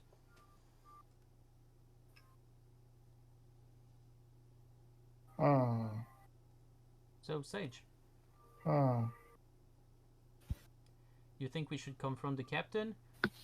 Do we think that we should go straight for the emeralds, or do we go with the curiosity about where's the destination of the ship? No, I think the captain should be a good choice. Okay, what about you, warrior? More interested in the emeralds, the captain, or the destination? Let's ask him where the captain is. Alright, everyone seems to be agreeing that asking where the captain is good. 433, let's see. Locked in combat with the demon lord Feshtis right about now, says Shambir. He'll take a wound in about 5 minutes and be back on board soon after that. You'd better be off by the ship by then, you mark my words. He fixes you with his disturbingly hollow gaze and you hurry below. Turn to 59. So the captain will be back in 5 minutes and we better not be here when he's there.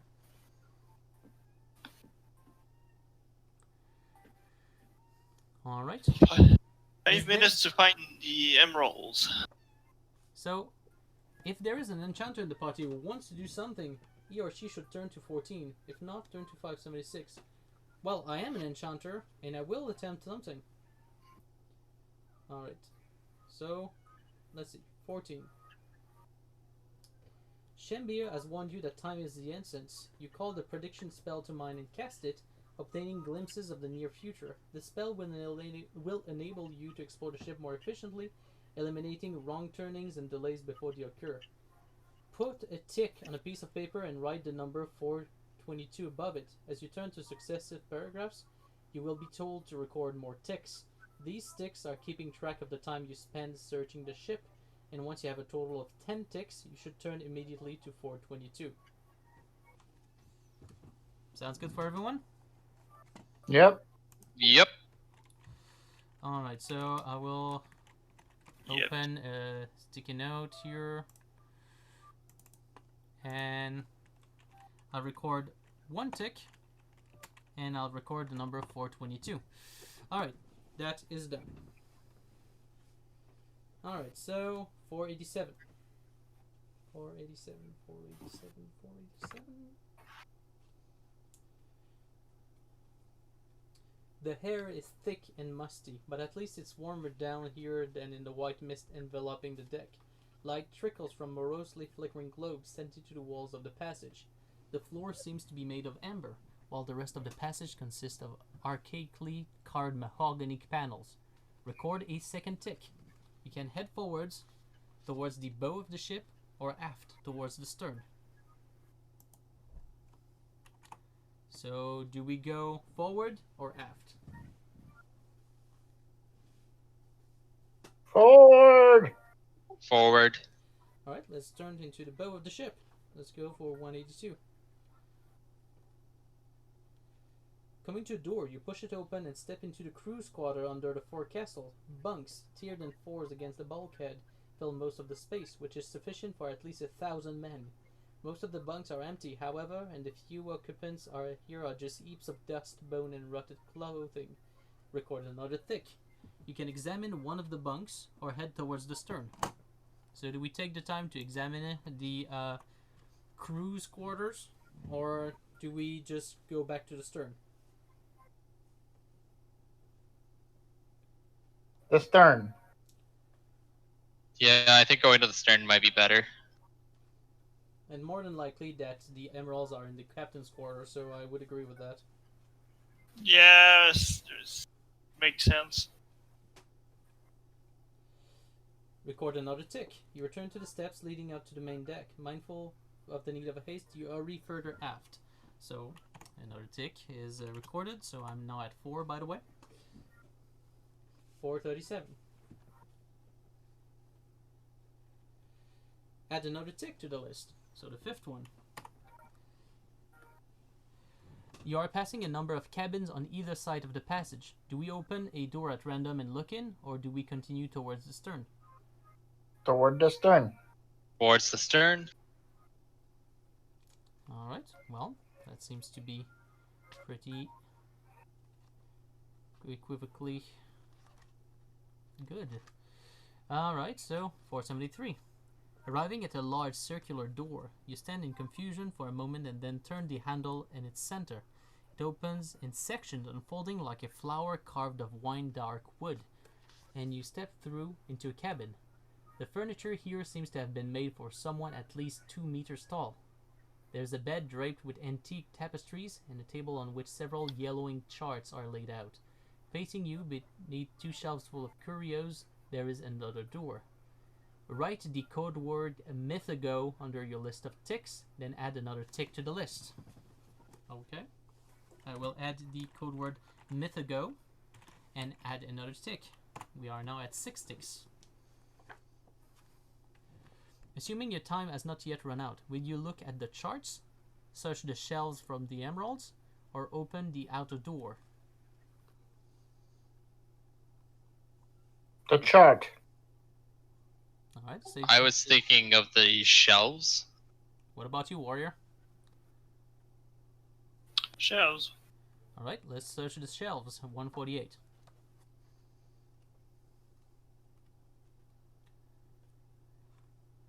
Write the code word speculum alongside any you have already recorded. Alright, speculum. Speculum. Alright. Not exactly sure what those words are about. In your hasty search, you spill dozens of bizarre artifacts and curios into the cabin floor. Much as you would like to, there is no time to investigate them now. Pulling the lid off a clay jar, you pour out its contents. 2 sparkling emeralds, the Hatuli's eyes. Note these down. The 2 eyes together count as 1 item for encumbrance purposes. I still have some inventory space left, so I could put them here. Oh, so you can still get stuff while you're in premonition? I don't know. Let's see. Wow. Well, they're asking me to note that, so I will write down the Hatuli's eyes. But did you pick them up? And then I add 2 more ticks. By the way, the 3, 6, I have 8 ticks for the moment. Should we look at the chart So then? we can look at the charts, or we can open the other door, or we can decide to leave now.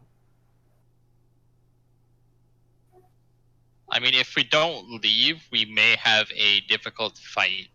Then again, we are inside my prediction, I guess. And we have 10 ticks of prediction somehow before we go to 422. So we're not technically on real time, we're just examining the future, if I understand correctly.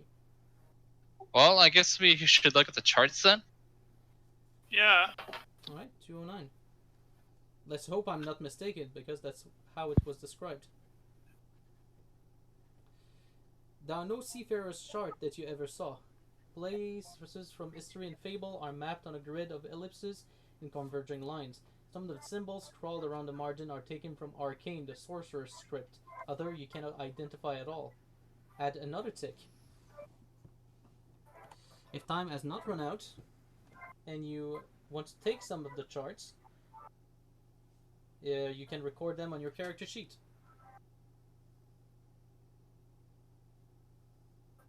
It's like we're not in a vision because we can take items. Yeah, that's a weird thing. But then again, they say that after all the ticks have passed, I should go back to 422. So I'm technically in my prediction spell, but I'm seeing a possible future, basically. If you're happy with this future, press 1. If you're not, press 2. If you think we should report you to the proper authorities because you are invading a cabin, press star. Alright, so what do we do? Do we take the chart? I would take some of the charts. Alright. Yeah. I mean, I have plenty of space. Alright. We can take the navigation charts then.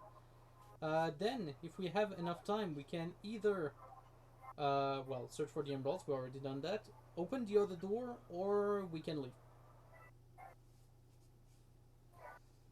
Open the other door. Okay. Why not? Alright, 561.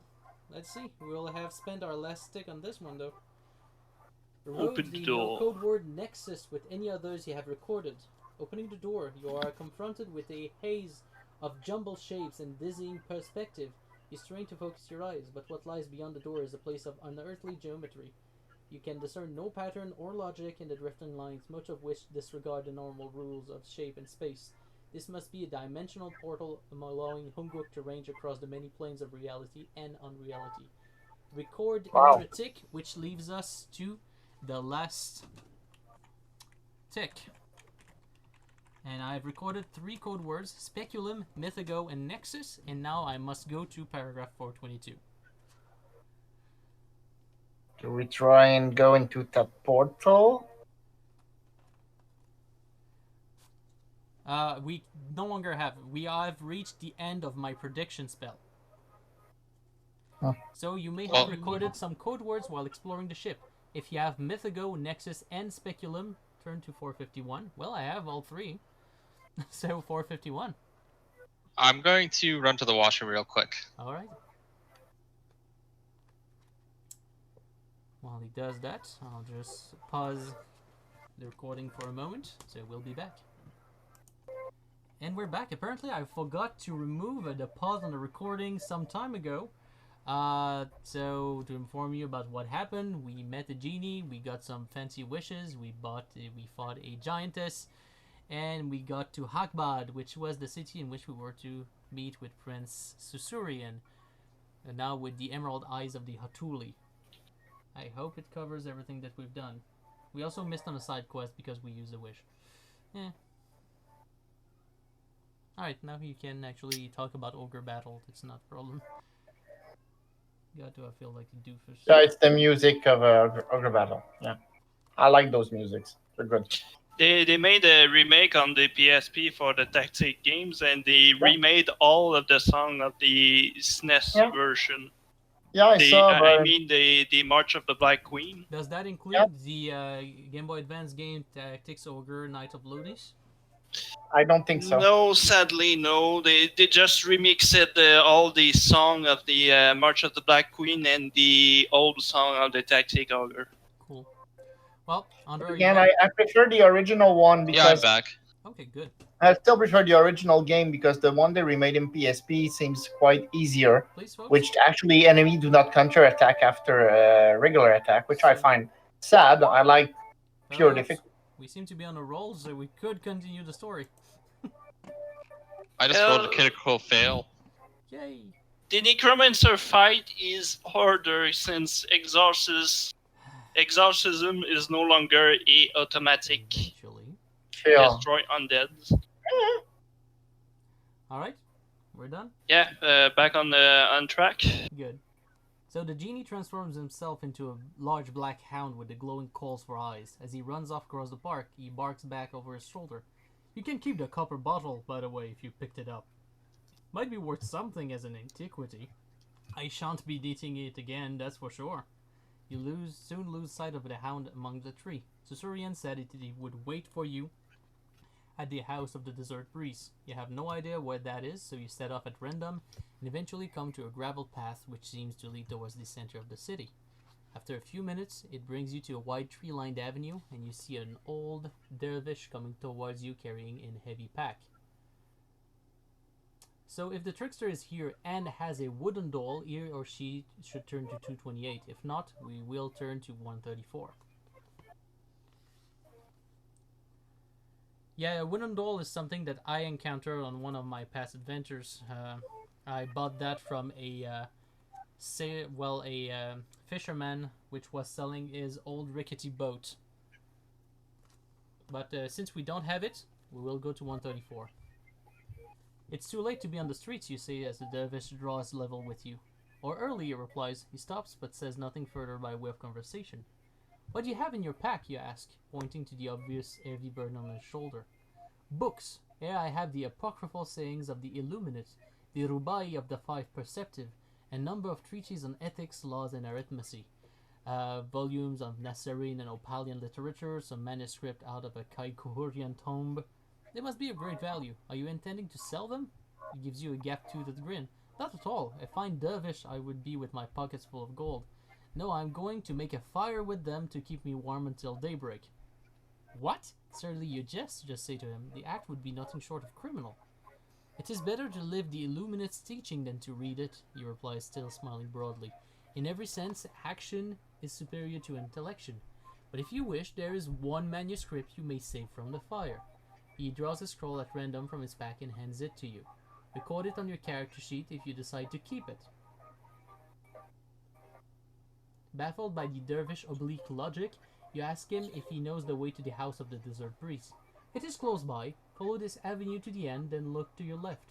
You will know the house of the desert priest, as you will see its tower framed with the constellation called the Spider.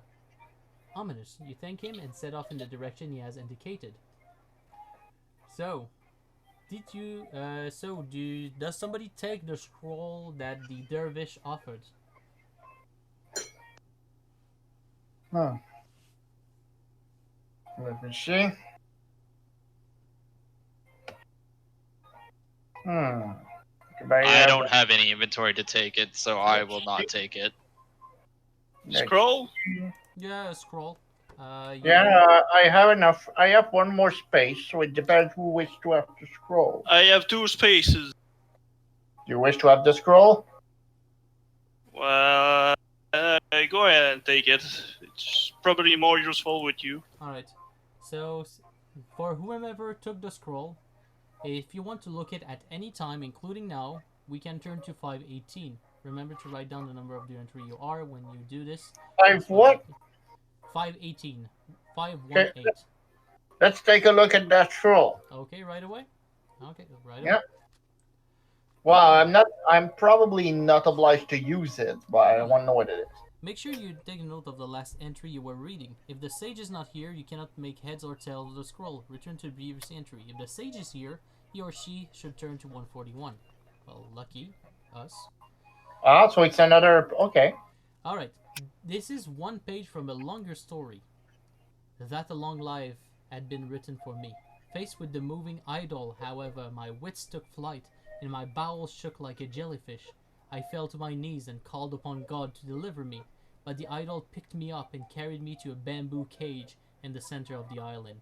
In its arm, I had no more weight than a bag of dates. There were 3 others unfortunates in the cage, and when the creature had gone, I asked them how they had come to be captured. In the same manner as yourself, said the first. Do you not know that this is the island of 7 in 1?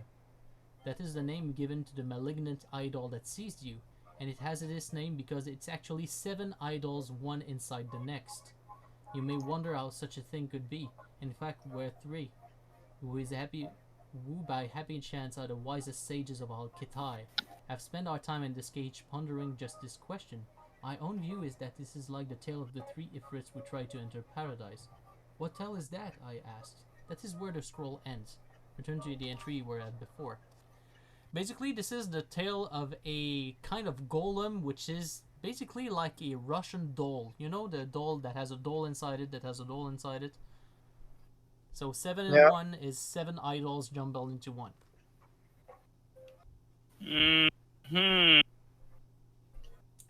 Alright, that's what the scroll says. So now Let me guess, we will have to fight that thing. Do you want spoilers? Nah, keep it to yourself. We'll see. Alright. 88. You just spoiled it by saying it. Well, I could say I never encountered 7 in 1 in my... I'm good with guesses, I guess. Alright, you readily identify the house of the desert priest from the dervish's description. It is a low building facing grey-green marble, enclosing a pair of courtyards. Stabling and dormitories occupy the outer wings of the enclosure, while the central building separating the 2 courtyards comprises the luxury accommodation.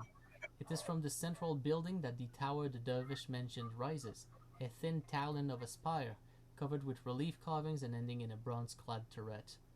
The constellation known in Tahashim astronomy as the Spider does indeed seems to hallow the tower.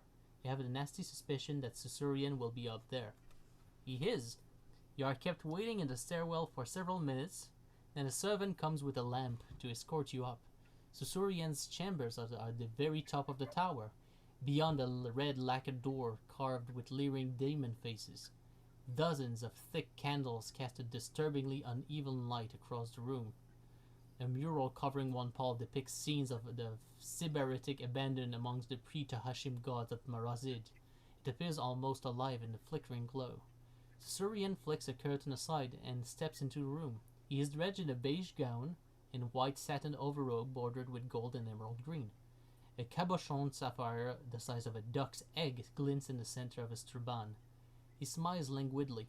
I expected you sooner. You have the Hatuli's eyes? Do we hand them to him? Do we show them to him but demand some assurance before handing them over? Or do we not have them? So basically, do we hand them or do we ask for assurance? Ask for assurance. What does he want us to show him? The Hatuli's eyes, the emerald eyes that we stole from the Pirate King's ship. We want assurance. Yeah. Warrior, you agree with them? He could be Yeah, a very we want bad person. We don't know. Sorry? Yeah, we want insurance. Alright, let's see. Assurance, he spread his hands. What assurance can I give you? We are allies. I have the Hatuli and you have its eyes. And only by cooperating can we hope to achieve what we desire. Our interests do not conflict in any way. I have no use for the Sword of Life, any more than you have for the Sword of Death. Our goals are diametric, and there is surely no better guarantee against treachery than that. So, do we decide to give him the emeralds or not?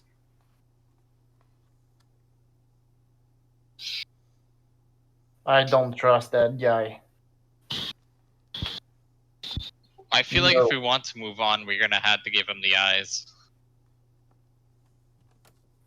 Well, we got two diametrically opposed opinion. What about you, Warrior? Do you want to be the, well, do split the decision. Do you want... Does the change forgot to heal us? yes, he did. Since I we will. have made a lot of paragraphs, I will allow the sage to do 5 attempts at healing before we continue. Because if we are to have a fight, Yeah, it's better with health. yeah, No. Wait. Did I see it? That means that you get back what you Okay. expended.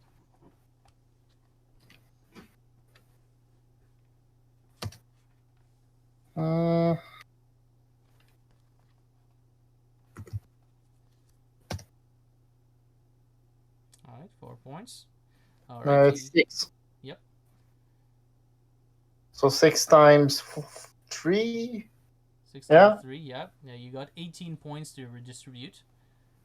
So let's say 10.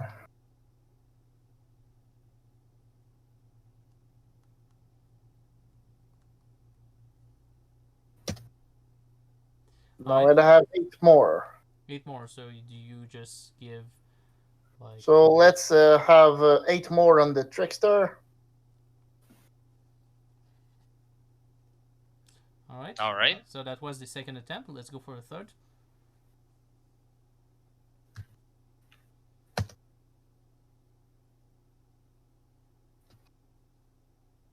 That's No. lost. Alright. 4th. 4th one. By the way, I still have some charges of the healing salve, I think. Oh, in case. okay then.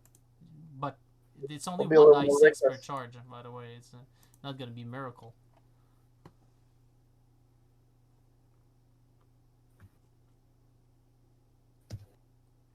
Two on the warrior. Alright, healing 2 to the warrior. Alright, you have one last attempt if you want. Alright, 4 points. Alright, so that's good. You get back 12. I mean, it's not like I want to start a fight, but I don't know. So Should I we got trust 12, this guy? right? 12, yes, that you can redistribute as you wish. 12. Okay. 4. So now get 2 on the warrior, 2 on the trickster. That's all I can do, guys.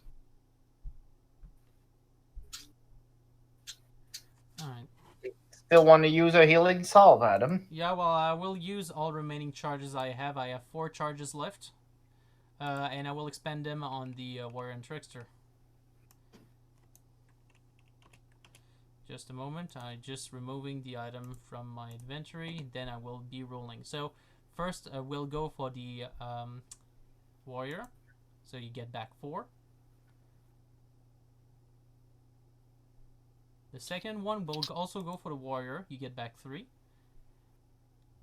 And the third one will go for the Trickster. You get back 5. Do you want to And keep the one last card? one, still the... Well, yeah, I'll give the last one to the Sage. 4 points. Alright. Well, at least we're not all naked on hit points. Alright, so... The Trickster says we have no choice but to give the high. The Sage says that we should not give them. So, Warrior, what do you want? So if let me get this straight, if we give him the eyes, he's going to teleport and get his death sword or whatever. No, the eyes will be mixed with a mannequin, which is called a Hatuli. It's a small, like, puppet. And the Hatuli is supposed to help us find the blade. But we want to find the blind blade because apparently the Blade of Death, which is also called the Demon's Claw, is closely linked in its destiny to the Blade of Life. So, wherever the Blade of Death resides might be an indication on where the blade is. okay. And the guy standing before us has a reputation of being a sadistic bastard. Is that right? Well, he has been banished from the Hashim lands mostly, or Hashim politics, because of his, not exactly sure if it's his cruelty or deviousness. We know that he wants the Blade of Death. I'd say we give him the item he asked for. Okay. So, at this point, the tiebreaker decides if we give him the eyes. Alright, 347. The emeralds reflect bright slashes of green light across his face as he stoops to peer at them. Excellent, excellent, he breathes. They are still redolent of Sahak Natur sorcery even after so long. He takes the Hatuli from a cabinet and places the emeralds in its empty eye sockets, then sets it down in the center of a small table. You watch, apparently forgotten, as he next produces a brush and paints a gold spiral around the Hatuli. Lastly, he arranges 12 engraved onyx counters in a pattern at the edge of the spiral and intones Didan, Yostan, Paydan, Havardan. You could also swear you saw the thing stand to attention. Sussurien beams at it and then glances up. It is activated. In a few minutes, it will have drawn the necessary energy from the cosmic flux to be able to move. Then it will find the demon's claw for me. If the trickster is here, he or she should turn to 286. Alright, let's see the trickster. 286. He's gonna try to grab the eyes again. Alright, have you got a wooden doll that you bought from Wurak the fisherman? If so, turn Nope. to 219. If you never met Wurak, turn to 86. Well, turn to 86. By the way, we passed 2 paragraphs, Sage. Heal us! Heal us! Or die trying.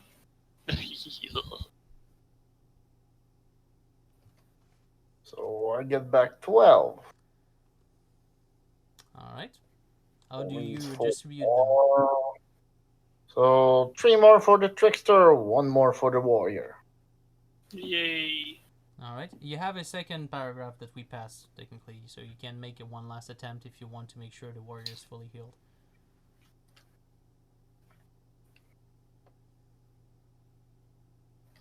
Spend 2 points Yep. and lose them. Alright.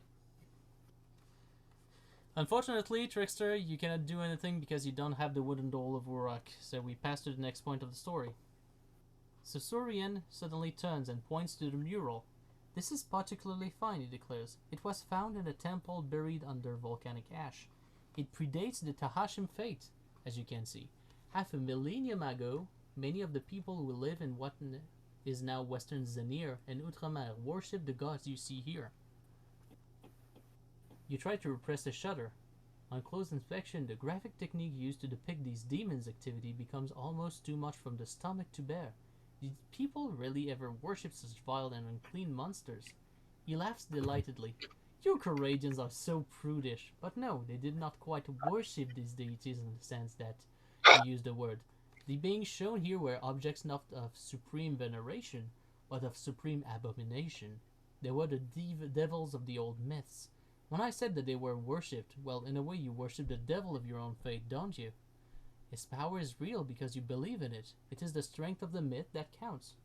Preposterous! You are beginning to find Sussurien's company annoying. Where can we get going? Is the Hatuli ready yet? And so impatient, he laughs again. Look here, the serpentine creatures with the 3 human heads. It is Azidahaka, the demon of destruction. He points to another image showing what seems to be a wizened man with the roots of a tree growing out the top of his head. This is the Yazir, demon of deception and trickery. The legends show him to be a master of magic. And here is Nasu. He indicates a bloated female corpse with the head of a giant fly. She is the demoness of decay. If a man died from eating rotten food, the chances are that Nasu would be behind it.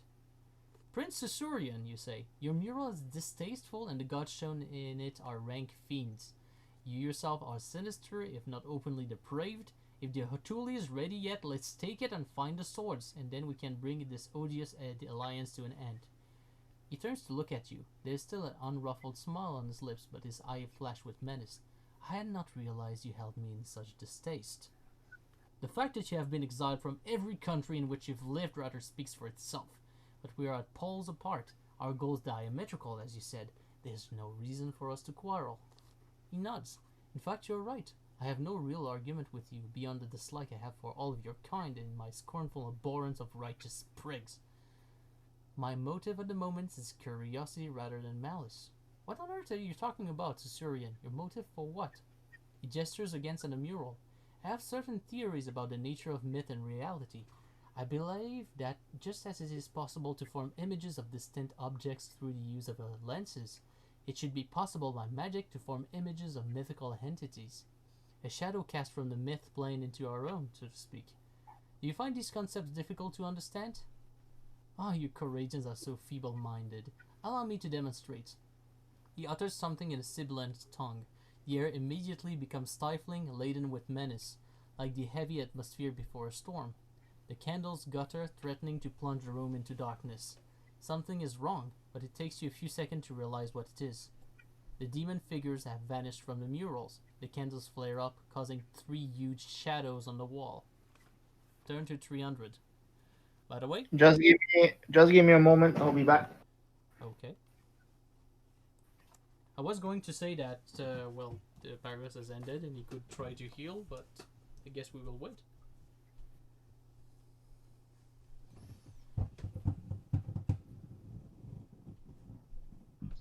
No, I will be honest right now, though. I am starting to get a bit tired. Okay, I see. Well, I think we will approach a very good checkpoint very soon. You will see, but I think that if we do everything right, we will be able to leave within the next 15 minutes or so. Would that be okay? Yeah, that's fine. I'm losing focus, so I'm just stating it now before I completely miss parts at this point. It's okay, it's okay. Perfectly fine.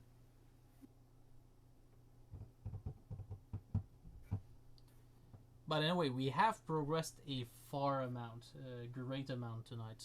I just find it very good. Fortunately, we won't play again for the next 2 weeks, but we have to take some. We definitely made some good progress, and So he's I too I'm I kind of missing the point, but he's pissed at us or something. Or basically, he is backstabbing us. He is currently summoning the images from his tapestry to summon the shadows of ancient gods. Okay. Yeah.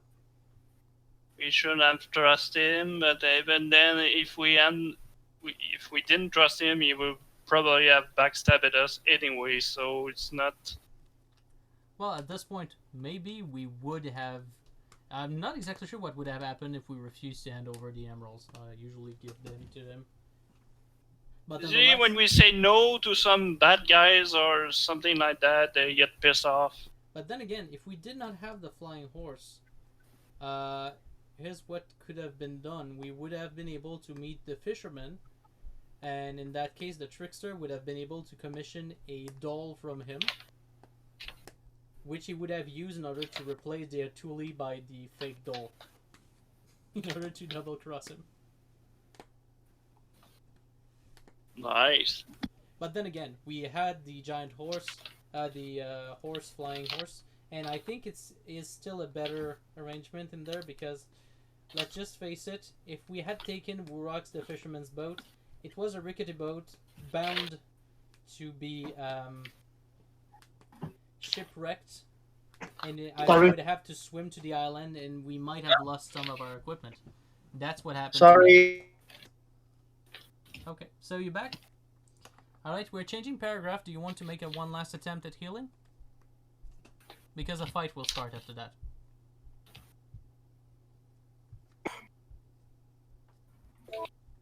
So next paragraph.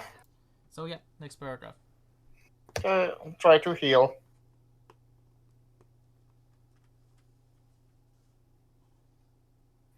Alright, 2 points. Oh, Whoops. that was a 5. That was a 5. That Sorry. was a 5, so you get back 6. Yeah, because it kind of lagged. Well, you do that. So, by the way, warrior, you get back 2. So 2 more in the warrior. Yeah, 2. Yep.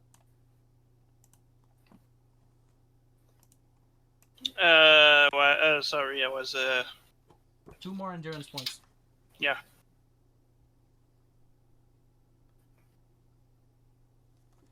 Alright. We'll get you to the battle map, and I will explain you what happens after I've written the map.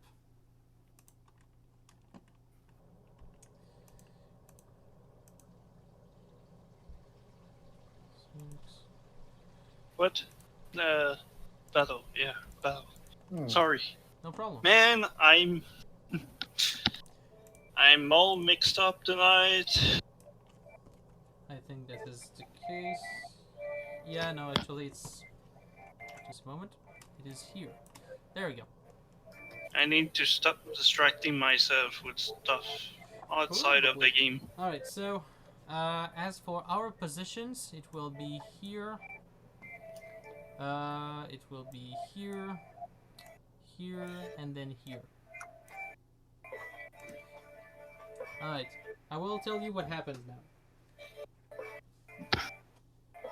You face the simulacra or mimomyths of 3 of the gods of ancient time. I will tell you their stats, and that will tell you why we don't want to fight them.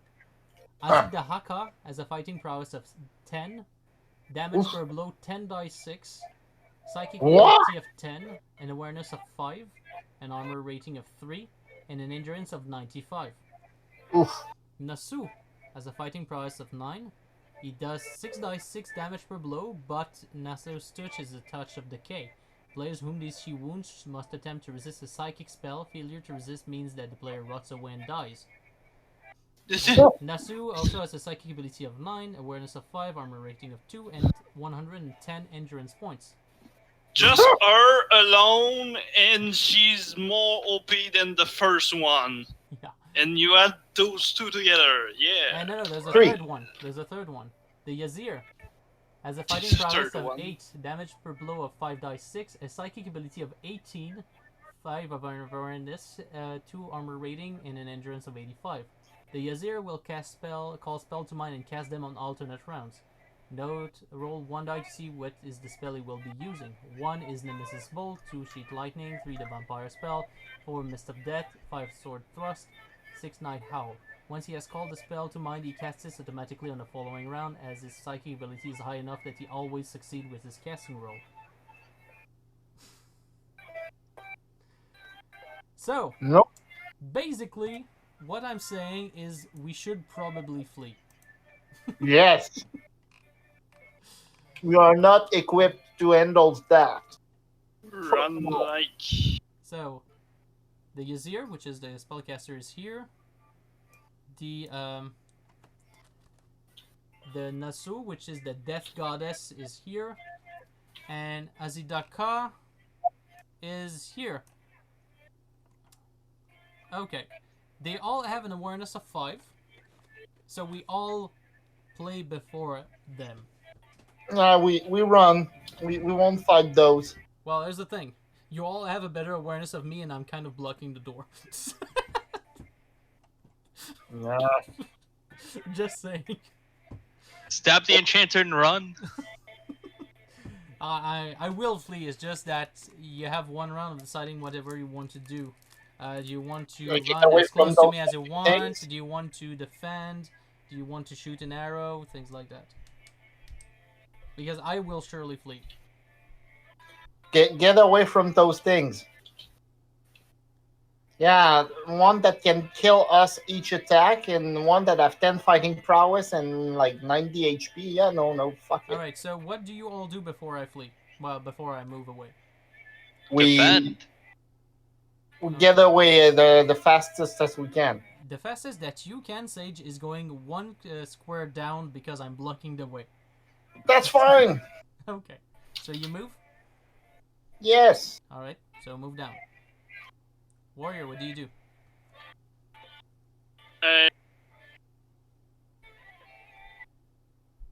Run like a coward, I Alright, guess. which way do you run? Don't worry, Runs you in do the way. remember that you have an awareness of, what, 8? Which means you can move 4 squares. 1, 2, 3. Yeah, that's good.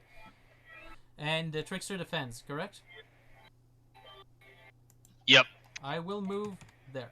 There we go. So now is the turn of all of these abominations. Oh, come on, did I lose the page? Come on, I put a... Okay, that's not the right book. I'm so... Okay, Azidaka has an awareness of 5. Is it rounded up or rounded down, the movement? I'm kidding, I'm asking myself the question. Well, anyway, it doesn't matter because next turn I will escape and they won't be able to do anything about it. So it will move next to the Trickster because 2 movements is all it needs. Same thing for Nasu. And the Yazir will cast a, well, we call a spell to mind. Meaning the Sim will call the spell of the vampire spell. Okay, the vampire spell. Alright, then it's our turn and we flee. Because I attempt the flee action, I'm the last on the initiative tracker of our group, so we can flee successfully. I think that this fight is not meant to be won. No, this fight is clearly not meant to be won. I'm curious to see what happens if we win. That is a very good question. Do you want me to answer right now before we go on the next? So, if you Well, manage by some miracle to win, go to 325. Do you want me to just check and see? Miracle is a good word for it, yes. Yeah, I'm curious, but are we all okay for that or not?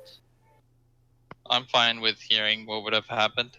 Well, Yep. Yeah, I'd like to see what happens. So basically, we wreck the place. Like, the tapestries are finished. The bodies turn into ink, decomposing into a vapor. And as we try to get to Sussurien, we realize he teleported away and we're not better than we were. But now we are being chased by Mimomyths. Alright, so we flee, turn to 278. Alright, by the way, for the next the next combat, if we ever have one, I shall change my spell prepared to the immediate deliverance. Which is a level 2 spell to immediately flee from any battle. Just in case we don't manage to flee them completely. Sounds good for everyone? Yep. Yep. Alright, Yep. continue it then.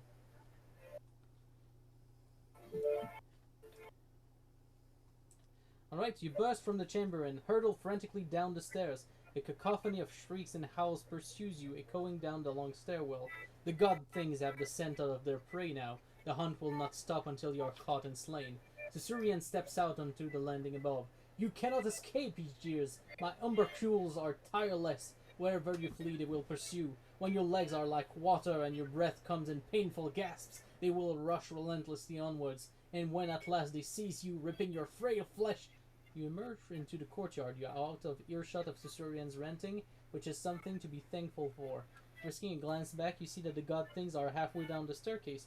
The large bulk and their insensate lust to attack have caused them to get in one another's way, giving you a few seconds respite. You scan the courtyard, a tableau of blues and purples in the pre-dawn twilight. You could flee through the main gate the way you came in, or you could go through a narrow archway at the back of the courtyard. You must decide quickly. So, do we choose the main gate, or do we try the narrow archway? Main gate? That is the sage decision, so what about the rest? Narrow archway. Narrow archway. I think I see the reasoning, because the creatures were large that they could get lowered by the narrow archway. So, 58. And you are. And You we race- are You race slowed through- down by the archway. So you race through a smaller courtyard. A dog leaps up and starts to bark, only to curl in a whimpering heap when it sees what's pursuing you. The gate leading from this courtyard is locked. You will have you make your stand here. Apparently that was a bad decision. Rip. Alright, so you have faced giants, demons, and jinn. Even the warlock king could not overcome you, but these creatures are the shadows of gods. That's very reassuring. Thank you, text. Alright, let's see. I need to change the battle map. Just a moment. So, game over. Not yet. I still have the immediate deliverance spell, which it can be used because we can flee that fight. 2, 2, 6.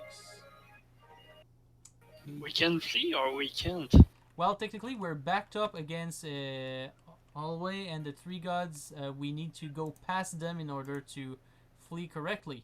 But like I said, I have prepared a spell of immediate deliverance, which could make us teleport away of the fight, which is somewhat good.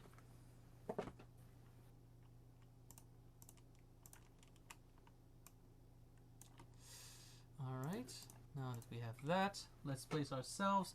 We are in a quite weird position ourselves, so Sage here, Warrior here, Trickster here, Enchanter here.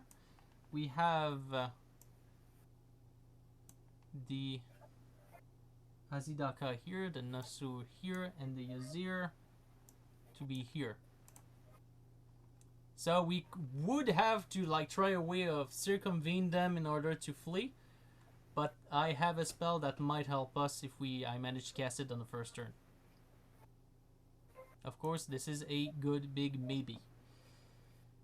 Alright, so it is our turn. Is there anything that you want to do before I cast my spell? Because you are a better initiative. Okay, so you back down. Wise choice. What about the other two?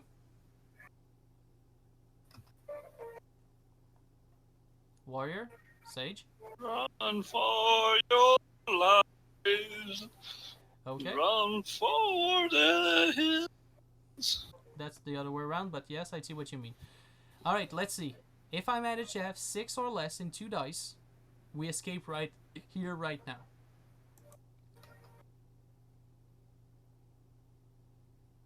It's rolling the dice. Oh, just what we need. Okay, we flee that battle. Great. Made We that disappear Alright. from the sight of gods. If you flee, turn to 587. Alright, 587. 587.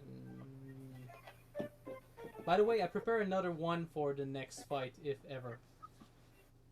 Gasping for breath, you run across the courtyard and out of the street. The three god things are following you in distinct shapes in the gloom, like nightmares that spill over into the waking world. You look right and left. The streets are desolate. You shiver in a cool easterly breeze. An hour or so after the sun has risen, the city will bask in blazing heat, but there may be an hour or so after your death. Do you go right or do you go left? Left.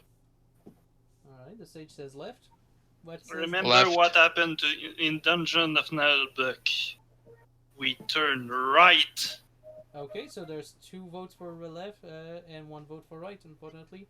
The leftists do get to decide. Alright, you scramble down a narrow street. At the end, it splits into 2 alleys. You stop to glance behind you. You can see no sign of the pursuing gods, but you sense that they are very much closer, almost upon you. A movement from the right-hand alley makes you jump. Then you see it's only a small ape who must have been sleeping in the shadows. It gibbers and lopes off along the alley. Wise move. You had better get away from here too. So do we go right or do we go left? Left. I will remind you of one little thing. We just saw a small ape that flew in the right-hand passage. And if we remember, after we tried to save the lady from the 2 Sussurriens, they say that in order to lead to Fatima's garden, we must follow an ape. Just saying. Follow the ape to the right. Let's go right to the ape. Anyway, animals are scared by the gods, so So, at this point, thank you for listening in. 321.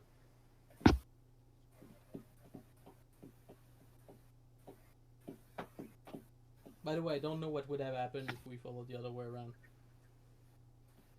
Do you have Fatima's silver key? I think the trickster has it. I do have the key. So let's go to 524.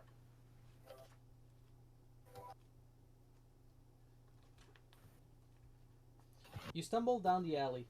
Walls 6 meters high on either side. No time to scale them, even if you could find handholds. In your desperate haste, you nearly trip over the ape. The stupid creature has stopped to gawp at you. Better move it, pal, you grunt as you run past, or you'll end up as the appetizer.